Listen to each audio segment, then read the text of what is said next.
Ok, du coup, bonjour, salam et Kawsal, ça va? Salam, ça Merci. va, Merci beaucoup de nous avoir invités chez toi. avec grand plaisir. واليوم بغينا نعرفوك أكثر ونتعرفوا عليك. Du coup, est-ce que tu peux nous te présenter un peu? Kawsar, je suis arrivée à Paris il y a de ça à peu près 16 ans. Et donc pour revenir un peu en arrière, donc j'ai fait la majorité mes études au Maroc jusqu'à mes prépas. Donc j'ai fait une prépa au Maroc. Et c'était un point très... je sais pas si c'était à refaire, si je... Enfin voilà, je me suis toujours posé la question si c'était à refaire, j'allais refaire la même chose ou pas. Et clairement pas. C'était pas une comment dire, une expérience dont je garde vraiment un souvenir. Mais je me dis, si j'ai pas fait ça, je pense que je serais pas là ici.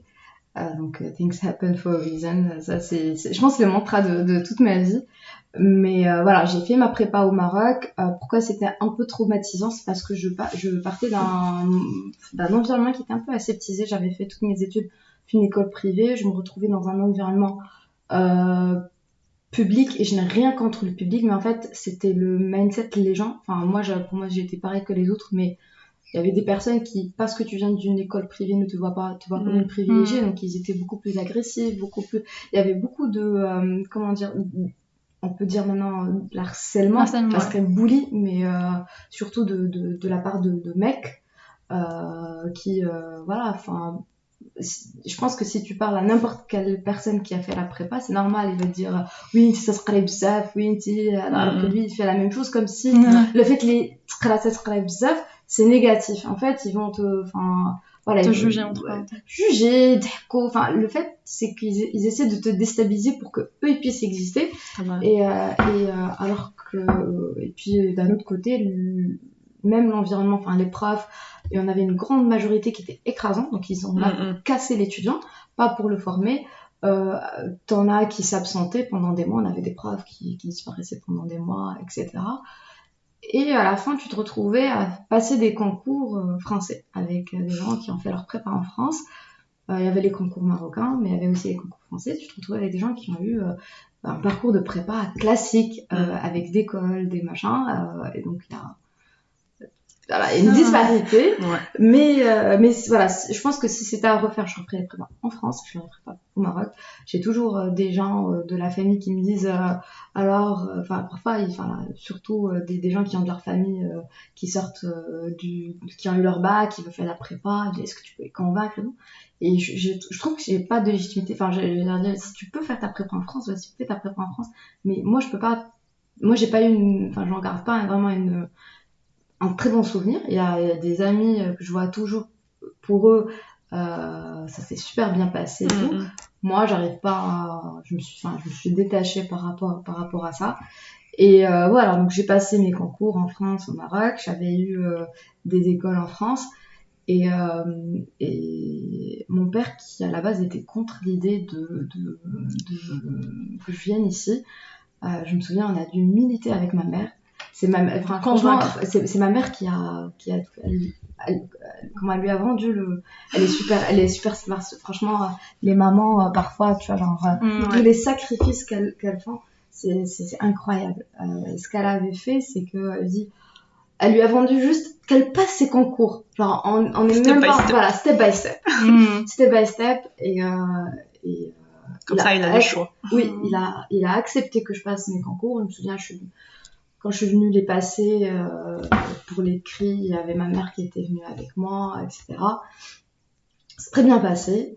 J'avais adoré. J'avais retrouvé justement une copine qui avait fait la sup avec moi et qui avait fait l'aspect en France. Et tu vois, grand changement, beaucoup plus épanoui et tout. Donc, tu vas et donc, une fois qu'il y avait eu les résultats, mes résultats au Maroc, ils étaient pas top. Enfin, il fallait que je passe les oraux. Et en fait, j'avais plus de force. J'avais tout donné. Je voulais plus faire je me voyais même pas passer les oraux. Je me voyais pas faire une 5,5 une autre année pour... je dis, c'est bon, j'ai tout donné, j'en peux plus. Et là, mon père, il me fait, mais c'est bon, t'as tes écoles en France, tu vas en France.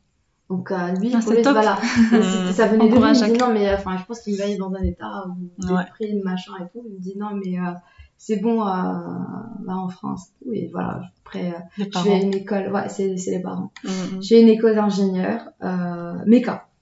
D'accord. J'avais le choix entre génie civil et méca. Et j'ai choisi méca parce qu'il y avait le monde de l'automobile, l'aéronautique qui me fascinait. Et j'ai toujours fait des choix bizarres. Déjà, pourquoi j'ai fait prépa, pourquoi je fais école d'ingénieur? Parce que je me souviens, avec une copine, on se posait la question, mais ça gagne combien un ingénieur? Ça gagne tant. Ah, mais moi, je veux faire ça. Enfin, c'était et c'est ça ce que je reproche aussi au système marocain, c'est qu'il n'y a pas d'orientation. Pas du tout. Tu choisis une voie prépa ingénieur, tu sais même pas à quoi ressemble le métier d'un ingénieur. Ouais. J'étais acceptée en parallèle quand j'ai eu mon bac, j'avais une très bonne moyenne et tout. J'étais acceptée à l'ISCAE et le SCG. L'ISCAE, je suis pas allée, je voulais pas passer les entretiens parce que je sais pas, c'était aussi des vibes, des vibes. Je suis beaucoup les vibes et le NCG, Stats, j'arrive, je me fais des potes. J'avais adoré, je me suis fait des potes de deuxième, troisième année, je suis partie déjeuner avec eux, l'écrit s'est super bien passé, l'oral j'avais cartonné, et j'étais à deux doigts d'accepter. Et j'avais déjà posé mon bac, la prépa, et je me dis, waouh, je posais une question bête, je leur dis, mais il y a combien de personnes qui ont fait sciences maths ici? Ah, il y a 2 personnes. Je fais, ah, mais je vais plus faire de maths, de physique, j'adore ça. Tu vois, genre, une projection, avec du recul, tu dis, merde. C'est pas très logique parce que t'as pas eu quelqu'un qui va te... Oui, non, mais sachant que moi, j'avais un papa qui voulait que je fasse prépa, donc il essayait de pas m'influencer, mais en même temps, il te dit, genre, on avait un voisin qui était de Mohamedia Hassani, je me souviens plus, et il l'a invité à la maison, il dit ouais, est-ce que tu peux lui parler, en plus elle avait fait prépa Mohamed V, est-ce que tu peux lui parler de ça, machin, c'est les parents, et voilà, et donc je me dis ok, limite tu fais pas ça pour leur plaire, mais en quelque sorte oui, inconsciemment tu le fais pour ça. Non, mais c'est inconsciemment. Parce que t'as pas pu peut-être mûrir ta réflexion plus que ça par rapport à différents métiers qui existent. Enfin, vraiment, ce que fait ce métier-là. Et je pense qu'il y a autant de débouchés. Même l'art et tout, je trouve que c'est dommage qu'on n'incite pas. Moi, je dis demain, si j'ai des enfants et qu'ils veulent faire un truc qui sort des sentiers battus, ils veulent aller dans de l'art et tout, moi, je vais les encourager, je vais faire en sorte qu'ils excellent donc, dans ce qu'ils aiment, mais pas à dire non, mais en fait, ça me... non, mais t'as combien de métiers en art qui gagnent super bien leur vie, t'as énormément donc ça le faisait pour les ingénieurs d'ailleurs. Et leur vie professionnelle est beaucoup plus intéressante. Ils sont plus épanouis, je pense. C'est vrai. Non, c'est ça. Mais le Maroc, par exemple, c'est un pays où la majorité des parents, ils pensent que l'ingénierie ou la médecine. C'est un peu le pattern des pays un peu sous-développés. Non, mais c'est ça, c'est ça. Et parce que je pense que c'est aussi ils essaient de se projeter inconsciemment. Pour ceux qui n'ont pas pu faire ce genre de métier, ils aimeraient que leurs enfants fassent ce métier-là. Tu vois aussi, par exemple, les parents qui ont fait leurs études à l'étranger, ils ont une éducation beaucoup plus différente, plus ouverte vis-à-vis de leurs enfants que des parents qui n'ont pas eu cette opportunité-là.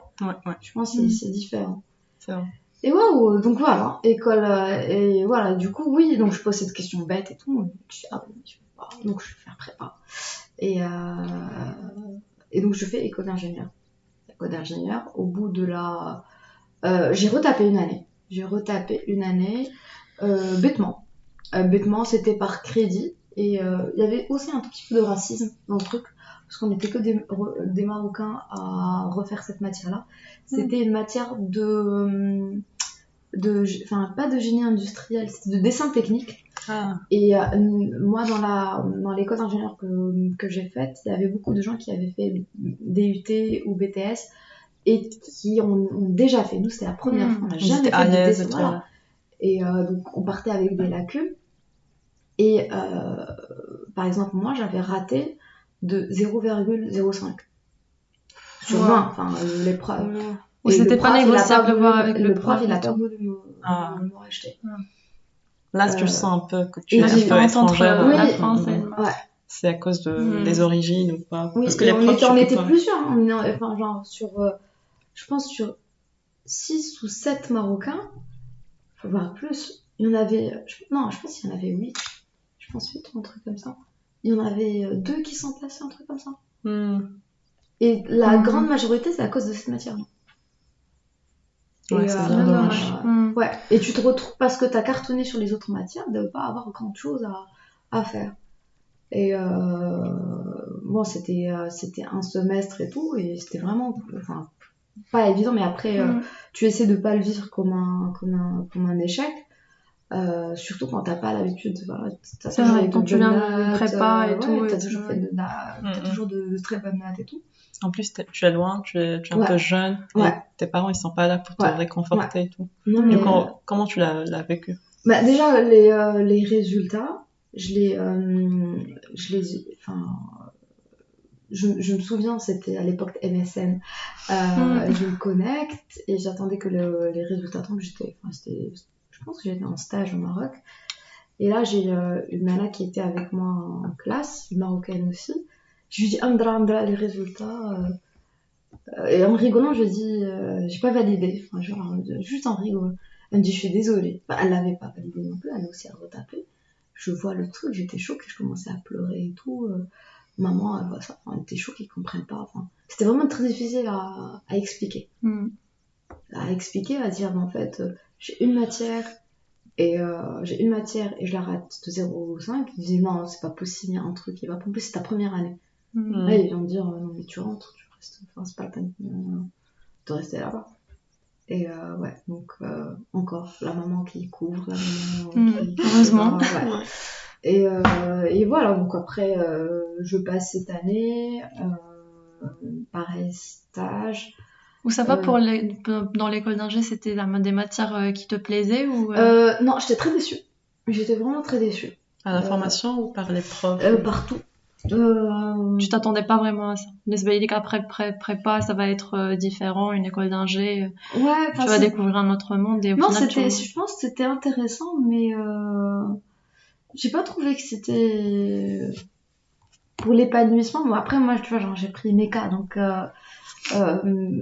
j'avais une copine qui, elle, était en génie civil. Et je rentrais avec elle, ses cours, et je kiffais plus. Ah. Et je me dis, bah, peut-être. Tu pouvais faire un changement de. Non, je pouvais pas. Mais je me dis, peut-être que j'ai mal choisi mon truc. Et donc, je fais ça. C'était beaucoup d'électro. Parce que j'avais choisi de la mécatronique, beaucoup d'électro, beaucoup de geek. Très très technique. Je pense que les femmes aussi, il n'y avait pas beaucoup de filles. Et oui, il y avait ça aussi. On était 10% de Lana. Génie civil, il y en avait beaucoup plus, mais méca, on était peu nombreuses. Et dans une classe, on était genre 10%. Et j'étais la nana la plus féminine. Moi, j'aime bien, tu vois, j'aime pas m'apprêter, mais ça dépend des jours. J'ai envie de...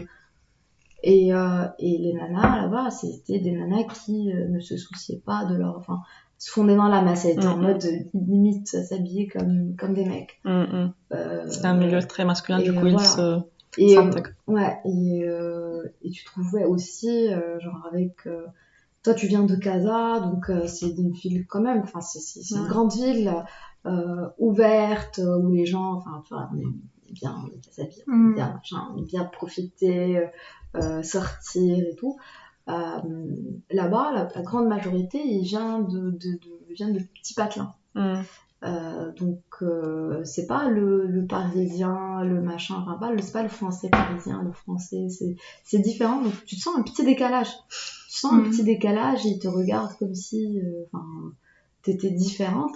Pas parce que t'es arabe, mais tu vois, genre eux, c'est vraiment différent. Après, j'ai eu plein de potes, j'avais des potes français et tout, et je pense la meilleure année, c'était on s'était lié avec un groupe d'Erasmus espagnol. Et en fait, on était je pense qu'on se ressemblait plus. L'espagnol, franchement. Tu vois, genre, c'était des bons vivants, genre, tu sors, c'est Marocain, voilà, tu viens chez moi, je viens chez toi, on partage, on mange, ils sont pas là à faire les calculs, tu vois, genre ça, on n'est pas du tout habitués à ça au Maroc. Ils parlent fort aussi. Ils sont plus généreux aussi. Oui, c'est ça, la musique. Ils ont pas besoin de grandes choses pour s'amuser. Et on a fait plein de plans et j'ai encore, je suis toujours en contact avec certains jusqu'à aujourd'hui. Tu parles espagnol du coup? Non, pas du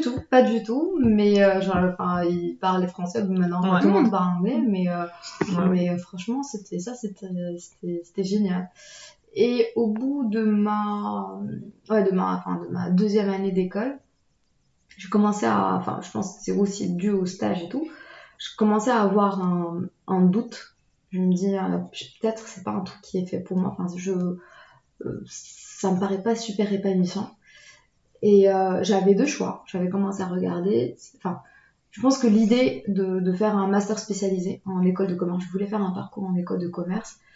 Je me dis, soit j'arrête là, soit je vais jusqu'au bout, j'ai mon diplôme, et puis après je fais un master spécialisé, ou bien j'arrête là. Donc j'ai décidé de pousser le truc.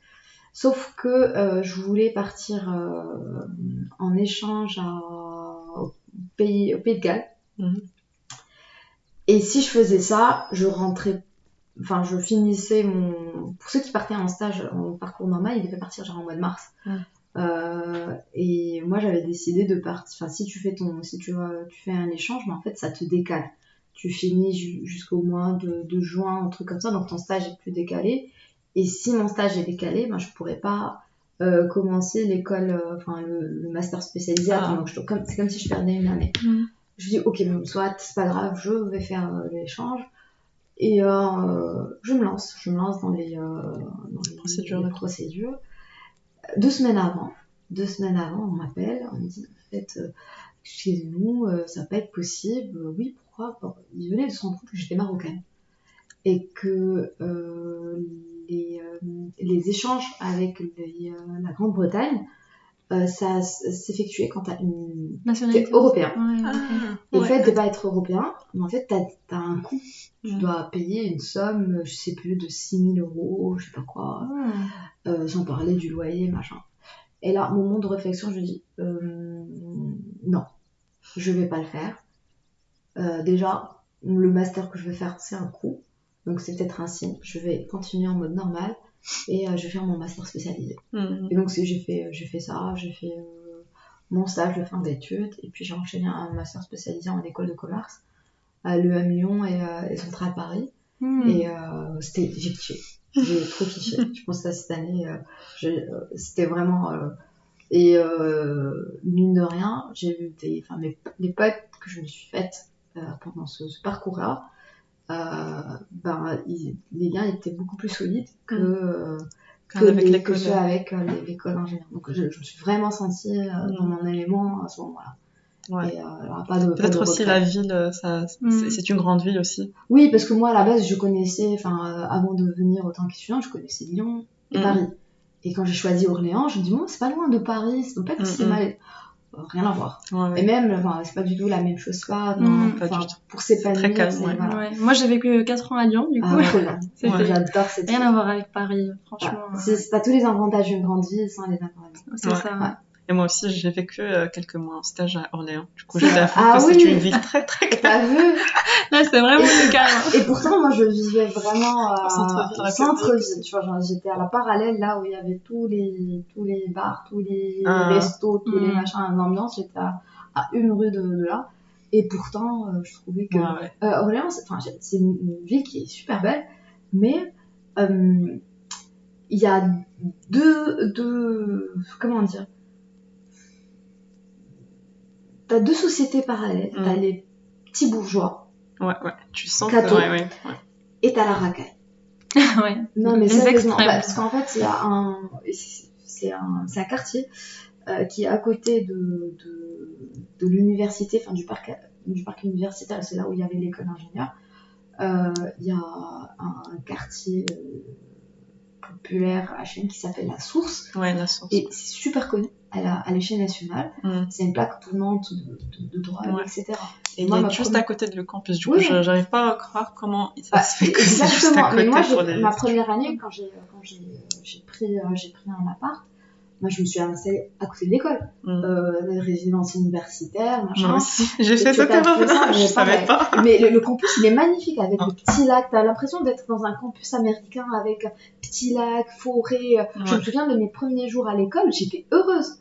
Je me disais, magnifique, tu voyais l'automne, les feuilles, il y avait des écureuils. C'est beau. Et puis après, l'hiver, le soir, en fait, il y a des gens qui se font agresser, des gens qui se font voler leur PC. Enfin, il y avait beaucoup de... C'était vraiment, vraiment chaud. Même nous, je me souviens, première soirée à l'école, on sortait et on s'est fait agresser par des... On a dû nous cacher dans un hall de résidence étudiante en attendant qu'ils se barrent. Comme ça. Ouais. Ils étaient virulents. Enfin, c'était... Oui, je me rappelle que c'était vraiment ça. J'avais peur en rentrant la nuit y a de et quoi, tout. Hein. Non, mais il y a de quoi. Hein. Franchement, il y a de quoi. Ouais, mais le paysage, il est super beau. Le lac aussi, je faisais des petites tournées en jogging. Mais c'est ça, c'est vraiment super beau. Ouais, dommage. Et du coup, l'année d'après, je me suis dit, bon, je préfère faire 30 minutes le matin plutôt que de subir ça, parce que c'est pas possible. Mais voilà. Du coup, à Lyon, c'était plus apaisant, tu t'épanouis plus. J'ai adoré. On a passé de très bons moments à Lyon. C'était génial. On avait fait une partie à Lyon et une partie à Paris. Je me suis sentie vraiment à ma place, même en termes de parcours. Et oui, il y avait aussi un déclic, c'est quand j'ai fait qui m'a réconforté dans mon choix. Quand j'ai fait mon stage de fin d'études en ingénieur, c'était une sorte de start-up qui était beaucoup plus portée sur les voitures électriques à l'époque, alors que c'était pas encore un sujet qui était très très commun. Donc le sujet était super intéressant, donc je faisais du développement, machin, mais on voulait me garder, je m'entendais super bien avec le boss, on voulait me garder, mais en fait je trouvais le métier, c'est un peu... En tout cas ça colle pas avec ma personnalité, parce que les ingénieurs ils restent un peu dans l'ombre. Et moi, j'avais besoin d'être un peu sur le devant de la scène, que si je fais des choses, j'aimerais voir l'aboutissement de ce que je fais et être en front line. Donc les ingénieurs, eux, ils développent, heureusement qu'on a des en back-end et en heureusement qu'on a des personnalités, on n'a pas les mêmes besoins. Et je pense que ça c'est important de découvrir qu'est-ce qui nous anime le plus pour savoir où se placer. Parce que si t'es quelqu'un d'introverti, pourquoi te lancer dans des sales ou une école de commerce où t'as besoin de shine, de parler. Donc je pense qu'il y a ça aussi. Ça aussi, il faut l'ajouter en moment d'orientation. Exactement. C'est vrai que cette question d'orientation, elle revient assez souvent. C'est très difficile. Et surtout, en fait, quand on la vit ici à l'étranger. Quand on est au Maroc, on se pose ces questions et tout. Au pire, même s'il y a personne, mais en fait, quand on est à l'étranger, on est seul et on a un type de double pression en fait. La pression de l'expatriation et la pression de l'orientation. Tu commences à te poser plein de questions, tu te dis mais est-ce que je suis à ma place? Est-ce que je suis à ma place? Est-ce que ça me plaît? Est-ce que si je vais par exemple changer, ça va me plaire ou je vais encore me poser la même question? Oui, je pense que c'est aussi drivé par l'environnement. Parce que je pense que en tout cas cette génération se pose ici beaucoup de questions existentielles. Chose qu'il était moins avant et qu'il était, peut-être que c'est encore moins, ça commence à arriver au Maroc, c'est de plus en plus présent. Et tu vois la nouvelle Gen Z, eux, tu vois, genre ils font pas de compromis, ils font ce qu'ils veulent. TikTok generation. Voilà, exactement. Mais tu vois, là aujourd'hui, autant que managers, nous on a eu des trainings de comment un manager doit gérer, driver la Gen Z. C'est des leviers qui sont différents des autres. Parce que l'ancienne génération, elle n'arrive pas à comprendre pourquoi cette personne, elle veut à chaque fois changer de sujet, changer de job et tout. Déjà, nous, je pense que si vous faites l'exercice avec vos parents, vous leur dites je change de boulot, mais pourquoi? Mais t'es bien payé. Non, mais ils comprennent pas. Pour eux, tu as trouvé un boulot. Tu vas prendre un gros risque. Pour eux, c'est rester 20 ans dans la même boîte, c'est normal. Voilà. Si t'es bien payé, pourquoi? C'est vrai. Alors que pour nous, c'est pourquoi tu vas rester 20 ans? Ouais, oui. Tu vas moisir là-bas. Non, mais c'est exactement ça. Et donc voilà. Donc oui, donc je me suis dit, bon, voilà, j'étais le fait que voilà, je sache. Ça m'a confrontée dans l'idée de me dire, bah oui, j'ai bien fait de faire ce master-là.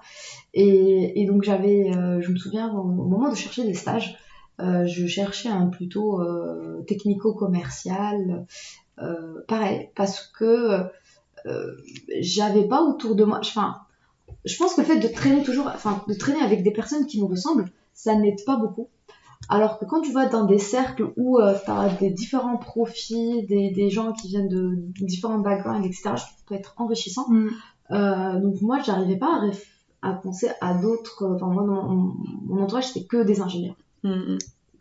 Tous ont fait des écoles d'ingénieurs, donc je connaissais pas les différentes possibilités.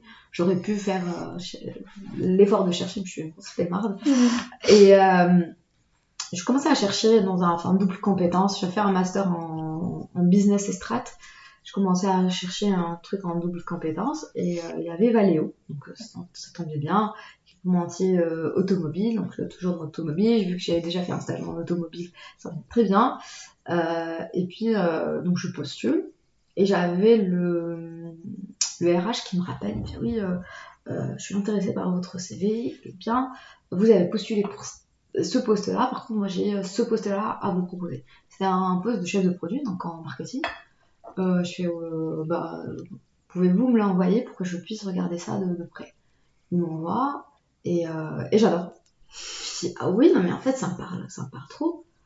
Et j'accepte, je passe les entretiens, ça se passe trop bien.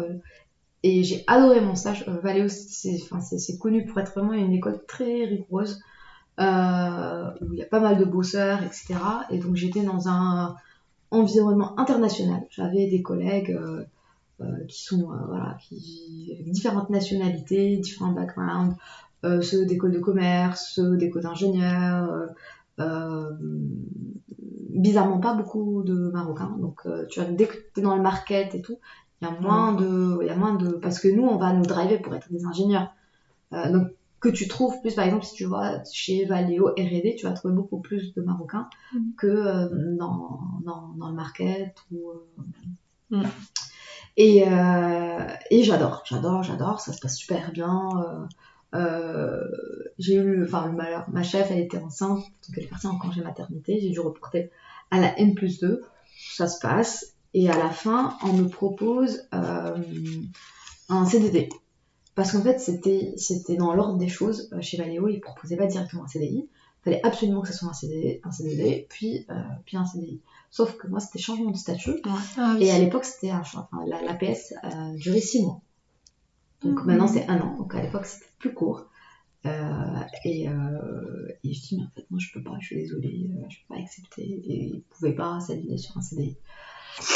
Et c'était la crise, donc je me retrouve à rechercher du taf, et c'était la crise, c'était chaud. Et j'avais ma thèse à terminer, je terminais ma thèse. Aussi c'était pas une période qui était facile, j'avais perdu mon oncle, c'était vraiment un peu compliqué. Et on se rapproche de plus en plus de la date fatidique de la fin de l'APS. J'ai toujours pas retrouvé. Par contre, je me suis mise une rigueur, c'est-à-dire que je me réveillais le matin, je faisais mes recherches, j'allais à la bibliothèque, j'étais pas en mode puis je restais à la maison, j'essayais de sortir, je me souviens, j'avais acheté un appareil photo, je sortais balader, prendre des photos, mais je m'obligeais à avoir une activité pour ne pas rester cloisonnée chez moi. Et je me souviens, j'avais une connaissance d'un cercle d'amis qui était un peu dans la même situation. Lui, il me dit, mais on était dans la même situation. Il me dit, mais je sais pas comment tu trouves la force pour te réveiller, pour continuer. T'as des refus et tout. Soit j'ai des refus, soit j'ai des personnes, soit on me propose n'est vraiment pas intéressant. Et on se rapproche. Ce qui me dérangeait le plus, c'était pas de rentrer au Maroc. c'était qu'on m'oblige à rentrer en Maroc, de rentrer de manière forcée. Voilà, de forcer. J'étais vraiment mal par rapport à ça. C'est un truc que j'avais pas accepté. Et puis un moment, j'ai dit, ok, soit, si ça doit se faire comme ça, ça va se faire comme ça, et puis voilà. Puis je postule dans une boîte que je connaissais pas. Je passe des entretiens, on était vers la fin, on était vraiment vers la fin. J'avais commencé à faire ma valise, enfin ranger mes affaires. J'ai eu vraiment de la chance, c'est que ma coloc de l'époque, Sylvain, qui ne m'a pas mis de pression. C'est-à-dire qu'à aucun moment, elle m'a dit « Qu'est-ce qu'on fait après ton départ ?» Rien, elle a rien dit. Et franchement, je pense que jusqu'à la fin de ma vie, jamais j'oublierai ça, parce qu'à aucun moment, elle a abordé le sujet. Je pense que j'étais bien entourée, parce que même si je faisais mes affaires et tout, mes amis, ils étaient là en mode « On y croit jusqu'au bout ». Je me souviens, j'avais fait un brunch pour leur dire au revoir, parce qu'on était vraiment à côté, il restait quelques jours. Moi, je leur avais préparé des cadeaux. Eux, ils voulaient pas. Ils m'ont rien préparé. Ils disent, on t'offre rien du tout. et voilà. Et donc, 2-3 jours avant, mais vraiment, ma mère dit, est-ce que tu veux que je vienne? Je fais non. Laisse gérer. Tu viendras. J'avais pas acheté mon billet d'avion. Mon père, il m'a dit que tu l'achèteras à l'aéroport. Mais je me souviens, j'étais partie acheter, tu vois, les sacs de Tati. Je les ai achetés, j'avais mis mes fringues, machin, je commençais à hésiter. 3 jours avant, j'ai la RH de la boîte avec qui j'étais en process qui me dit c'est bon, c'est accepté. Je pense que c'était 2 jours avant. C'était vraiment 2 jours ou 1 jour. Vraiment, c'était vraiment sur le fil du rasoir. C'était incroyable, c'était vraiment du miracle. Wow. Vraiment le miracle. Au moment où tu te disais c'est bon, là c'est fini, c'est à ce moment-là que tout a changé. Oui. C'est vraiment comme ça. C'est vraiment 1 ou 2 jours. C'est vraiment, quand je suis au plus bas de ma vie, je pense à ce moment-là. Et je me dis, mais la vie c'est un miracle. Parce que si Dieu m'a fait sortir de ça, c'est que tout peut arriver. Mais vraiment de signer ton truc, genre 1 ou 2 jours avant, c'était oufissime. Bref. Et après, bravo commence. bravo. Oui, parce que t'as pas lâché, genre, t'as vécu jusqu'aux dernières minutes. La dernière minute. Je pense que je suis de nature, je peux râler, je peux être commencer à râler par rapport à un truc, mais. Ça t'empêche pas de continuer. En fait, je continue, même si parfois je peux être pessimiste, mais je lâche pas. Je me dis, si je dois le faire, autant le faire jusqu'au bout. Ouais. Et quitte à voilà. Genre juste je serre les dents et je la partie où ton pote il t'a dit pourquoi je vois pas pourquoi tu es pas découragé, déprimé et tout, parce que la plupart des gens quand ils sont dans cette situation, ils sont vraiment c'est le mood de cette situation, c'est déprimé, découragé, tu te réveilles un peu tard, t'es toujours en pige et tout. Mais vraiment bravo à toi d'être comme ça, parce que je pense aussi c'est un peu, c'est pas, tu penses pas que c'est l'éducation, les prépas et tout, ils t'ont fait un peu lui aussi il avait fait prépa, hein, donc, ouais mais bravo à toi, parce que c'est pas évident du tout. Je sais pas, mais en tout cas déjà j'essayais de trouver des activités pour ne pas sombrer. Donc la photo, j'allais à la bibliothèque, je voyais des gens, je m'empêchais pas de vivre, parce que il me fallait du souffle pour tenir. Sinon tu sais que si tu lâches, il y a personne qui va postuler à ta place. Et même quand j'étais en process, j'arrêtais pas de postuler. Même quand j'ai signé, j'arrêtais pas de postuler. Je me dis, sait-on jamais. Donc tout peut arriver. Et après il y a eu aussi quand tu vas à la directe du travail. Là, c'était un autre délire. Et pareil, j'ai eu de la chance. J'ai eu une personne. Je pense que j'ai eu ça. J'ai eu plein d'autres trucs. Je pense à la préfecture. Le mec, il m'avait donné le dossier. En fait, normalement, on te donne le dossier quand tu as ton contrat. Ouais. Moi, je me souviens, j'étais partie à la préfecture. Le mec, je lui ai expliqué ma situation. Et je lui ai montré un mail. Et il m'a donné le dossier. Donc, j'avais déjà le dossier à la maison. Enfin, tu vois, genre, il y avait plein de trucs comme ça qui ont fait que... Parce que t'as pas lâché, ouais, à chaque fois. C'est du miracle, mais parfois, voilà, en fait, c'est des étoiles qui s'alignent, et je vais revenir sur ces étoiles qui s'alignent parce que c'est arrivé un peu plus tard encore dans ma vie, mais parfois, tu vois, genre, Dieu, il te fait galérer, mais après, les étoiles, elles s'alignent, et tout a un sens. Tout a un sens, et on passe par des cycles. Et parfois, quand on est... Je me dis, il faut adopter la stratégie du roseau, il faut accepter de courber les chimpes et de laisser la tempête passer et de pas faire de résistance parce que c'est juste une mauvaise passe. Est-ce qu'elle va durer 2 mois, 1 an, je sais pas, mais parfois c'est juste un mauvais cycle et il y a des choses qui vont revenir, etc. C'est dans le cycle, enfin voilà, on prend dans le cycle des choses. Et voilà, donc je signe avec cette boîte et je me dis, bon, je vais faire mon changement de statut, après je me barre. C'était 1h15 de trajet. Je la connaissais, c'était un grand groupe. Par contre, c'était un grand groupe suédois, je n'ai jamais entendu parler. Recruté autant que chef de produit, etc. Bah, mine de rien, je suis restée 2 ans et demi sur ce poste-là. Avec mon boss, ça se passait bien. C'était un homme d'un certain âge qui avait beaucoup de savoir. À l'époque, il y avait un DG qui était super smart et qui s'y voyait un peu de... En fait, dès qu'il y avait des jeunes qui avaient un peu d'ambition et qui étaient smart, ils essayaient de les pousser encore plus. Et par contre, j'avais une nana qui était même pas dans l'équipe, mais qui était reportée au même chef. Et elle a fait toute sa carrière là-bas et c'était une mauvaise passe de légitimité. Et elle acceptait pas que moi j'ai mon chef, je ne reporte pas à elle. Donc il y avait des frictions entre elle et moi. Et moi, je commençais à faire des tiraillements de films, enfin, école d'ingénieur, machin et tout. T'es dans un milieu masculin, donc t'es pas habitué à ce truc de nana, de machin. Et j'arrivais dans un environnement, il y avait beaucoup de nanas, enfin, tu vois, genre c'était beaucoup de back office, machin, donc il y avait beaucoup de dames, et elles avaient déjà leurs problèmes entre elles. Moi, je suis pas du tout la même génération, hein. C'est vraiment des dames d'un certain âge. Par contre, j'ai eu une collègue, c'était comme une maman, pour moi, c'était d'origine hollandaise, c'était un amour. Et je pense que je gardais, je restais un peu parce qu'elle était là, mais je commençais à, je vais me barrer, je peux plus, je vais me barrer, j'en peux plus. Et là, un jour, je pense qu'on était en séminaire, j'ai le DG qui vient, qui me dit, est-ce que ça t'intéresserait d'aller en Belgique? Parce que nous, on a le siège qui est en Belgique. Je pensais qu'il parlait d'aller en visite. Un petit déplacement pro. Oui, voilà. Ouais, pourquoi pas. Et puis, ok, d'accord.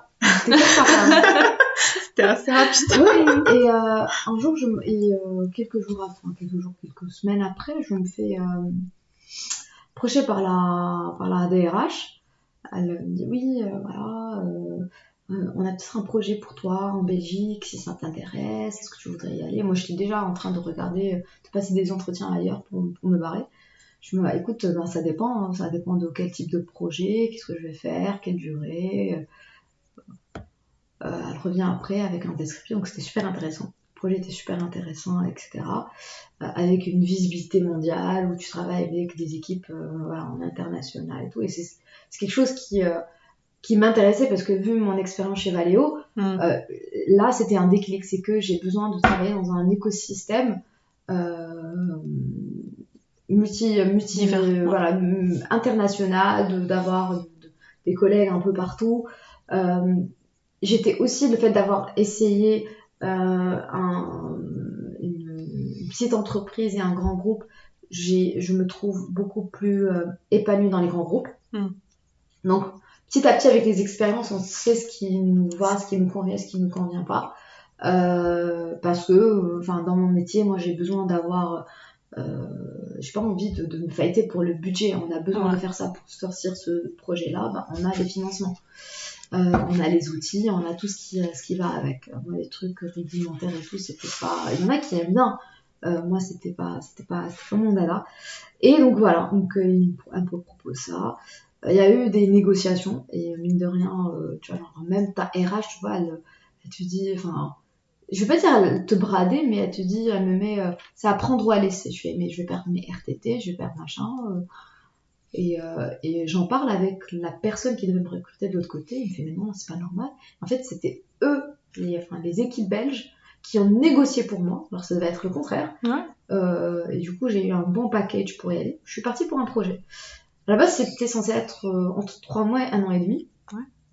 Pour le projet, je suis restée jusqu'à 2 ans. C'était génial. Donc, et là, j'ai découvert le power du mentorship. J'avais un boss qui est maintenant un ami très proche de quelqu'un qui, c'est comme un diamant qui va te polir. En fait, tu te découvres. Je me suis découvert, j'ai découvert des skills que j'avais pas.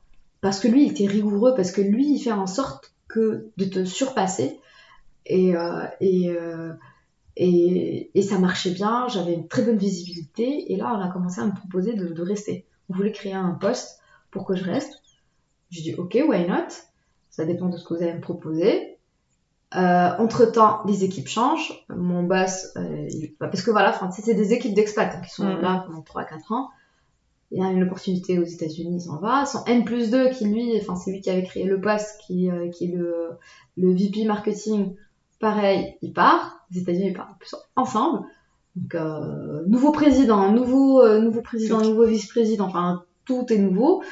Donc, tu dois refaire tes preuves.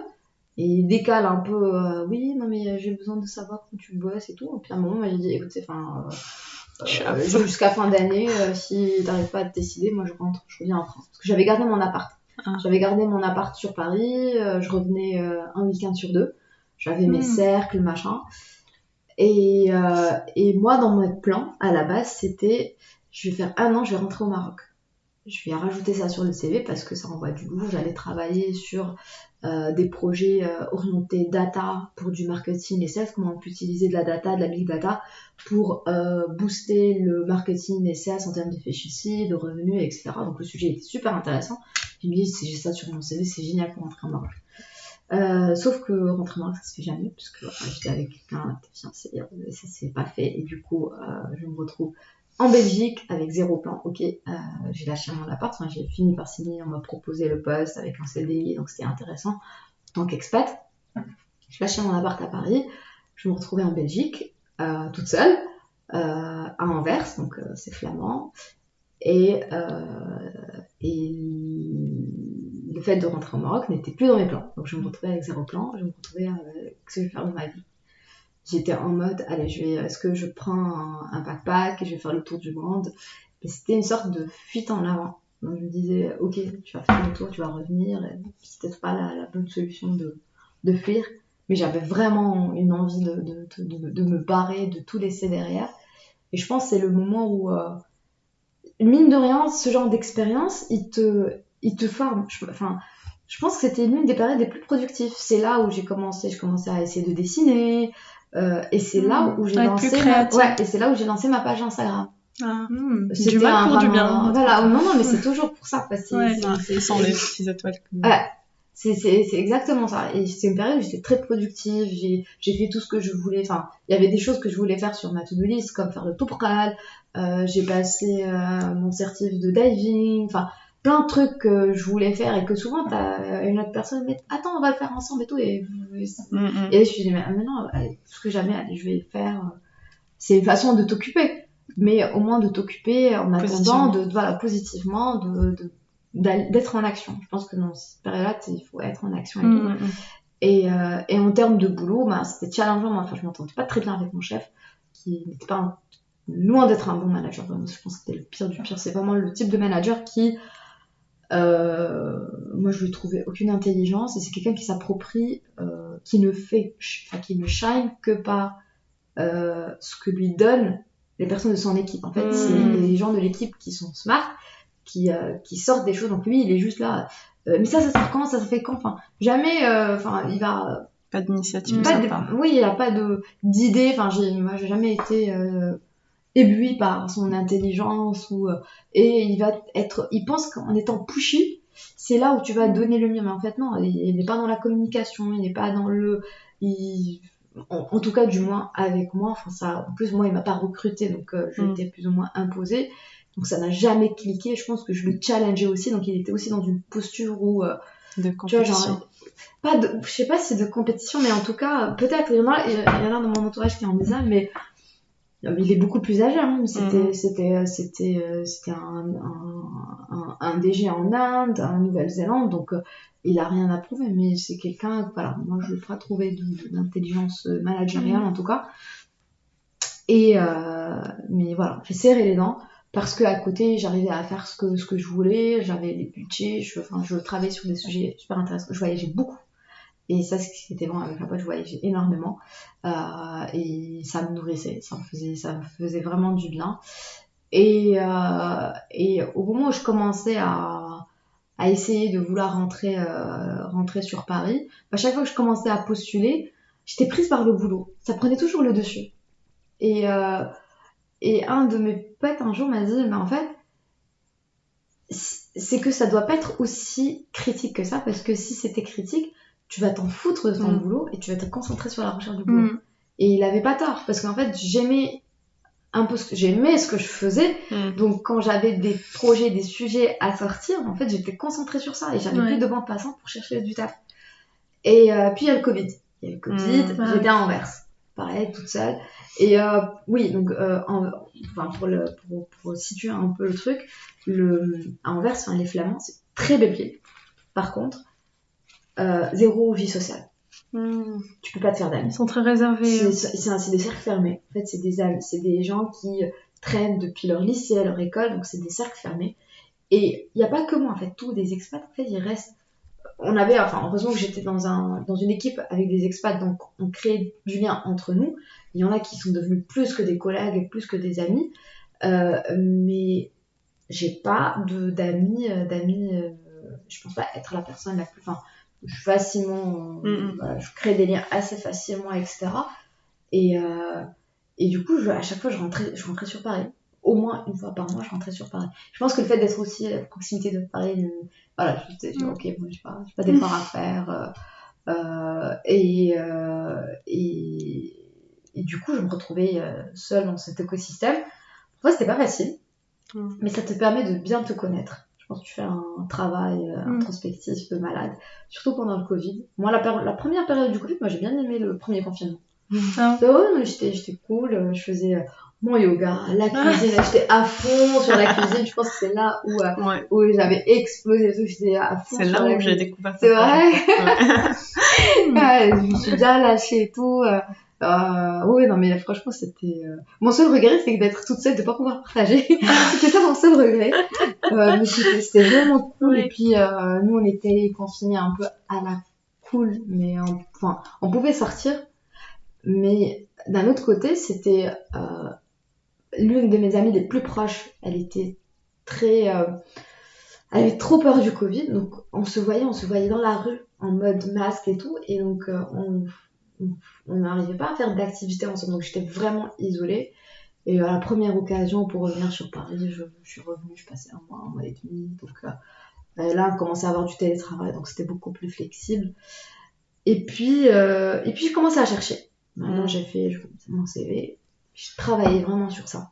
Je me suis mise une deadline et j'avais une psychothérapeute qui me suit parce que je trouve que c'est sain de pouvoir avoir quelqu'un qui nous accompagne pour extérioriser, parce que parfois on a tendance à faire porter ce rôle-là à des amis et les amis ne sont pas faire ça, pas décharger. Et on était dans une phase où on était tous anxieux pour différentes raisons et on pouvait pas se balancer notre anxiété des uns aux autres, donc je pense que pouvoir et parfois les amis ne sont pas du meilleur conseil, donc parce qu'ils vont avoir tendance à projeter sur leur propre vie. Oui, exactement, leur propre expérience, donc d'être très peu objectif. Et donc elle m'avait mis des objectifs, et l'un d'eux c'était de changer de boulot. Et on s'était donné une deadline septembre 2021. Je rapprochais, j'avais fait mon CV, plus on avançait, plus je le peaufinais, jusqu'au stade où je me souviens de le partager avec lui. Il est nickel ton CV, il est génial. Sauf que ça prenait pas. Je postulais, on me rappelait pas. Je comprenais pas. Là, on commence à me dire, oui, c'est peut-être les algos, change ton adresse, mets une adresse Paris, machin. Ça marche pas. Je commence à faire plein de webinars pour essayer de rencontrer du monde, etc. En passant par mes anciennes écoles, soit l'EM, soit Centrale. Et le temps passe, il n'y a rien. Puis entre-temps, j'ai des projets au boulot, donc je mets des stand-by entre-temps. Arrive septembre, ça bouge pas. J'ai eu quelques entretiens, mais c'était pas officine. Et je me souviens, j'étais à une période où je me posais plein de questions. J'avais l'impression que tout le monde autour de moi avançait. Et moi, je faisais que du surplace, dans toute ma vie. Les gens, ils se mariaient, faisaient des enfants, achetaient, changeaient de boulot, faisaient des choses. Moi, j'ai créé des marques. Voilà, et moi, je faisais rien du tout. Moi, j'avais l'impression que, pour m'aurait posé la question 2-3 ans, j'avais l'impression que c'est la même chose. J'ai rien de... C'est très difficile à vivre, en fait, très ce sentiment. Vraiment. Ouais, c'est vraiment surtout difficile. Pour les femmes, en fait. Ouais. Franchement, c'était horrible. Et le pire du pire, c'est que tu fais des efforts et j'avais l'impression de nager à contre-courant. Que plus je faisais des efforts, plus il y avait une force en face qui me ramenait encore plus derrière. C'est comme si tu ne faisais pas les efforts dans le bon sens, en fait. Il fallait et même, pour chercher du boulot, j'ai fait mon CV, j'ai essayé de l'interagir avec du monde, il n'y a rien qui se passe. Il n'y a rien... j'ai même fait, ok, ma vie privée, ok, jamais un truc, c'est pas grave, ok. Au moins un truc qui bouge. Et même ça bouge pas. Tu dis, à côté, il y en a qui te mettent la pression pour acheter. Je fais, mais attends, mais je n'ai pas encore les éclairs. Tu commences à avoir de la pression un peu de bas. Mais attends, ok, acheter, mais je suis en Belgique, j'achète tout, j'achète en France, mais comment, je suis seule, mais t'as peur, t'arrives pas à prendre de décision, t'as l'impression de... t'es pas réalisé. Et donc, septembre, je me dis, ok, on a peut-être... Je commence à être contactée par quelques boîtes, sauf que soit t'as des chasseurs de tête, et je trouve... il y en a beaucoup, j'aime pas beaucoup leur approche, parce qu'il y en a qui vont te draguer, et dès que c'est le client où il n'est pas très convaincu par ton profil, en fait, le mec, il va juste disparaître. Sans donner... Et je trouve ça, mais c'est pas du tout professionnel. Ils commencent à me saouler, me saouler. Et là, je suis contactée par mes RH pour me dire que mon contrat d'expatriation arrive à échéance. J'avais complètement zappé. J'ai fait un déni de cette date. Alors que j'ai signé ce contrat, je savais que mon contrat d'expat, il avait une durée. Ça veut dire que soit on va me passer sur un contrat local, soit je peux demander à revenir en France. Sauf que les bureaux en France, en fait, c'est de l'opérationnel, donc t'es rapidement, je suis déjà pas loin de haut de la pyramide, c'est-à-dire que soit je vais postuler à un poste de directeur du service ou EDG, il n'y a pas d'autre choix. Sauf que ils viennent changer tous les directeurs du service, ils viennent tous ils sont tous nouveaux, donc ils vont pas bouger, et ça m'intéressait pas. J'avais une envie, j'étais persuadée, j'avais envie de nouveautés. Ça faisait 9 ans, 8 ans, presque 10 ans que j'étais dans la boîte. On aurait pu me proposer n'importe quel poste. J'avais mes collègues qui étaient avec moi, qui rêvaient d'être manager, machin et tout. Je dis, moi j'ai envie de me barrer. C'est ça mon plan. Moi, c'est me barrer. Et ils me font, mais pourquoi? Je fais, parce que je veux voir autre chose. Parce que pour moi, là, c'est bon. J'ai besoin d'être challengée sur autre chose, de découvrir un autre secteur d'activité. Je refuse on peut me proposer n'importe quel poste. Certes, c'est pas la facilité, mais et moi, ce qui m'a surpris, c'est que dans mon cercle, j'avais plein d'amis qui étaient déçus par leur expérience de la boîte, mais ils voulaient pas partir, parce que comme ils avaient plus de valeur une fois qu'ils sont sortis, parce que ça faisait hyper longtemps, et souvent c'est des gens qui ont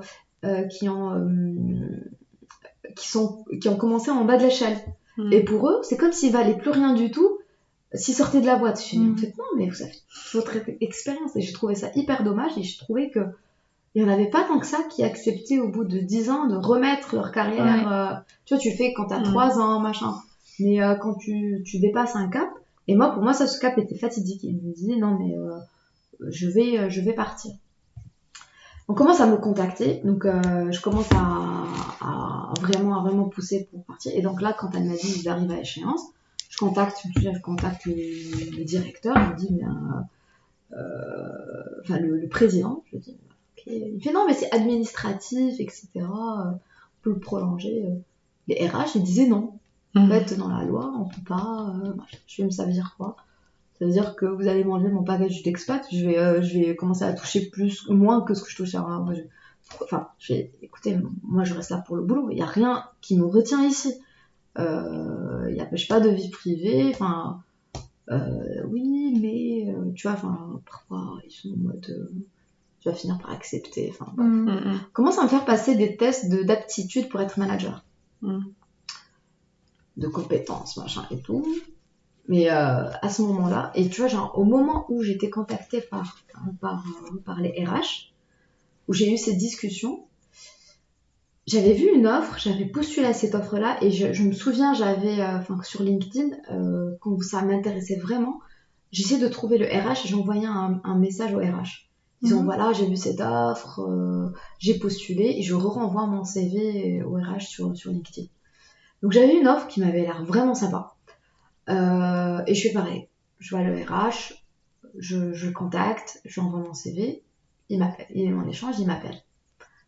Échange super sympa. Vraiment sympa. Et ça, c'était vraiment la même semaine où il y a eu l'histoire du contrat qui arrive vraiment la même semaine. Ça accroche, il m'explique le process, voilà, non, si tu veux, voilà les différentes étapes. Je suis ok, go. On lance le process des entretiens. Je passe donc d'un côté avec ma boîte, je passais les tests psychologiques, machin, études de cas pour être manager, et d'un côté je passais mes entretiens avec l'autre boîte. Je rencontre celui qui va être mon boss. Génial, mec, hyper quali, hyper structuré, et on se met d'accord sur, en fait, au-delà des compétences, il faut qu'il y ait un clic personnel entre les deux, parce que tu recrutes et je lui dis, moi, ce que je cherche dans mon boss, en fait, il faut qu'il y ait une connexion entre les deux, qu'on puisse se comprendre, qu'on puisse se respecter, qu'on puisse communiquer. Oui, et c'est qu'il y ait vraiment un clic, parce qu'à la fin, je bosse pour moi, je travaille, je fournis pour mon boss, pas pour la boîte. Ouais, finalement, c'est ça ce qui me permet de faire l'extra mile.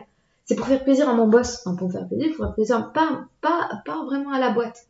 Donc pour moi, c'est peut-être pas le cas des autres personnes, mais pour moi, l'un des trucs les plus importants, c'est le lien que je peux avoir avec mon boss.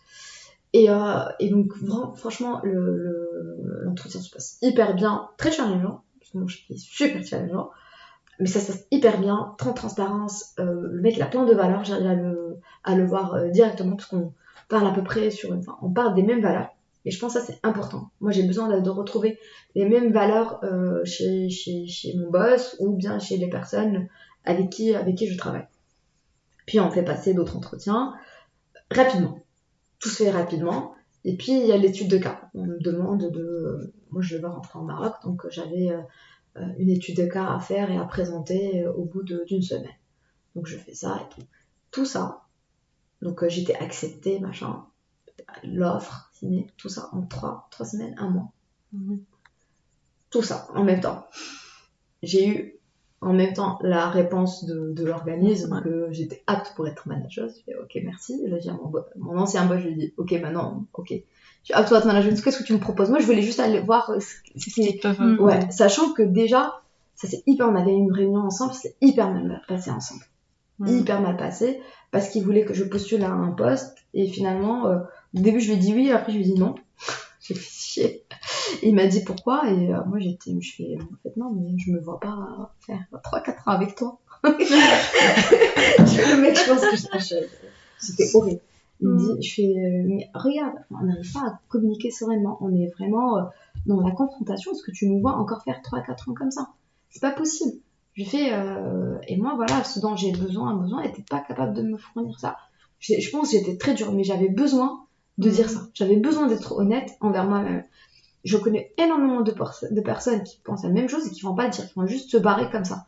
Moi, j'avais besoin de l'exprimer, qu'ils l'entendent ou pas, mais c'était de l'honnêteté vis-à-vis de moi-même.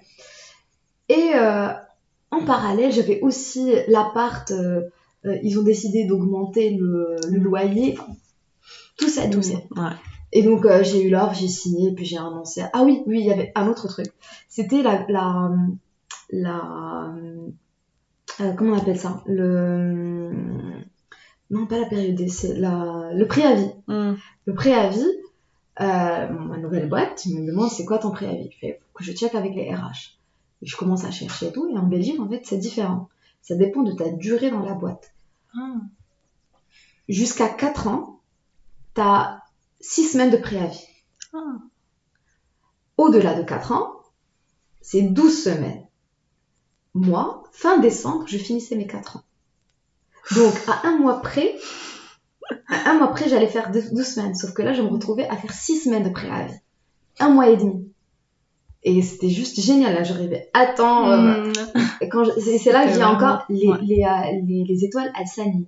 Quand ça s'aligne, franchement, ça s'aligne. Ça se fait parfaitement. Mais parfaitement. Pareil, pour trouver mon appart ici, machin, et tout. Franchement, là, j'ai une ligne directe pour aller au boulot. Alors que, tu vois, genre, quand j'ai choisi mon appart, le critère de proximité ou de la ligne par rapport à mon taf n'était pas un critère. Et tout s'aligne, mais de façon géniale. Et voilà. Et je suis là. Et donc, j'ai changé de secteur. Donc, je suis dans une scale-up. Donc, c'est comme une start-up, mais avec entre 500 et 600 personnes. Qui sont dans plusieurs pays, aux États-Unis, Brésil, donc qui ont un volet international, c'est dans de l'adtech, donc l'advertisement, voilà, tout ce qui est pub en ligne, etc. Et c'était pas un milieu que je connaissais, rien à voir avec ce que je faisais. En plus, je me retrouvais à être manageuse, à la base au début de 3 personnes qui étaient seniors. Enfin, c'était pas des petits. Et à peine arrivé, il fallait que je recrute. Et enfin, déjà, moi, j'arrive, comme j'ai dit, mon chef, c'est un bulldozer. C'est un mec, mais je pense que c'est le plus compétent de la boîte. Il est hyper compétent, mais hyper challengeant. Genre, feedback, machin, je suis pas du tout habituée à ce truc de feedback, machin et tout. Mais bon, on fait avec beaucoup de changements. Par contre, c'est une très bonne école. Là, ça fait quoi? Ça fait 10 mois que je suis là. J'ai l'impression que j'y suis depuis 3 ans. Enfin, tout ce que j'ai appris en 10 mois, je pense que je l'ai pas appris pendant 3 ans sur mon ancien poste. Et je me retrouve à recruter des seniors, à organiser une équipe, une sous-équipe, machin et tout. Et ça, sachant que c'était pas aussi facile parce que pendant ma première période d'essai, j'ai fait que 4 mois, mais genre au bout de 2 mois, mon chef il me dit oui, j'ai un doute, machin. Et moi, c'était un coup de massue parce que j'ai jamais vécu l'échec professionnel et ça m'a fait hyper peur. Et du coup, j'ai commencé à devenir un bulldozer comme lui, à vraiment faire travailler comme lui, à être strict, rigide, efficace. Lui, c'est pas le genre à vouloir que tu fasses des heures sup. Lui, tu pars 18h, 19h, ton boulot il est fait, tu rentres chez toi, tu bosses pas. Mais il faut que tu bosses efficacement. T'es au bureau, tu bosses efficacement. Il aime pas te voir connecté à pas d'heure, il aime pas te voir envoyer des mails ou connecter le week-end. Lui, il te dit qu'est-ce que tu fais là? Mais il faut que tu saches travailler efficacement. Et donc, je pense que c'est une très bonne école. Et je commence à reprendre ces façons. Et du coup, ça m'a beaucoup aidé. Et ça s'est amélioré après. Et puis voilà. Donc là. Donc ça va, là, tu te sens mieux. Oui. On a toujours, ça s'est beaucoup amélioré. C'est-à-dire que même après, il faisait des feedbacks hyper positifs. Genre, oui, très bien, machin. Et moi, j'ai dit, mais tu sais, j'ai toujours l'impression qu'à chaque fois que tu me fais un feedback et où on doit parler, on fait parce que nous on fait les objectifs tous les quarters, que je joue mon poste. Il me fait mais faut pas. Je fais, ton premier feedback a été traumatisant. J'arrive pas à, jusqu'à maintenant, j'arrive pas à me défaire. Et bon, c'est pas grave, on va le faire avec. Mais ouais. Voilà. C'est vrai que des fois des personnes qui ont des mots بحال زعما qui يكونوا غير des mots كيدوزوا بالنسبة لهم Ouais, alors oui. que pour nous ça peut Ouais, vraiment ça nous peut, changer ouais. de vie ou là de Ouais. façon de Ça a beaucoup plus de sens حالينا حنايا le poids ديالك كيكون tellement ثقيل كتبقى معاك دايما. Oui, ouais, pour lui, il disait genre, enfin, pour lui, le fait que j'ai eu plus de feedback positif par la suite, C'est même des gens qui auraient pu avoir un doute sur moi, elles ont changé la vie, ça fait ça a rattrapé, mais en fait non, j'ai dit mais en fait non. à chaque fois Ça tu a te pas rappelles rattrapé, de oui, ouais, à chaque fois voilà, je me rappelle de ça. Comme si, voilà, demain, après-demain, on va me dire, tiens, on va voir. Et il l'a pas fait, et il l'a pas extend toute ma période d'essai. Il aurait pu, c'est arrêté à 4 mois. Mais je pense que c'est sa manière de Ouais, et ce qui me rassure un peu, c'est que je me dis, en fait, c'est le mec le plus exigeant dans la boîte. Donc, je sais que d'autres personnes dans d'autres équipes, ils sont pas, c'est pas le même exigeant. Donc, je me dis, si j'arrive à commit à ces exigences à lui, c'est que bon. voilà. super. C'est super intéressant d'avoir un tel poste, c'est genre un mentor, je pense, pour ta carrière et tout. C'est je pense que à part le salaire, la rémunération et le packaging, avoir un mentor, c'est une autre rémunération pour ta carrière. C'est exactement ça. Franchement, lui, s'il se barre, je me barre, je pense. Je pense que j'aurais aucun mal à partir. Mais c'est lui qui m'intéresse. Je suis à la recherche du mentor, c'est-à-dire que il demain, te fait grandir. Voilà, j'ai besoin de quelqu'un qui me fait grandir. C'est pareil comme dans un couple, ça dépend comme dans la vision du couple. Pour moi, c'est une personne qui te tire vers le haut. C'est pas complémentaire. C'est pas une personne avec qui je vais faire des choses. Mais tous les deux, on va se booster pour aller plus haut, plus en avant. Mais si tu comptes sur quelqu'un pour te faire des choses, bah en fait, non. Si tu les fais pas par toi-même. Ça se voit aussi quand on était petit à l'école et tout.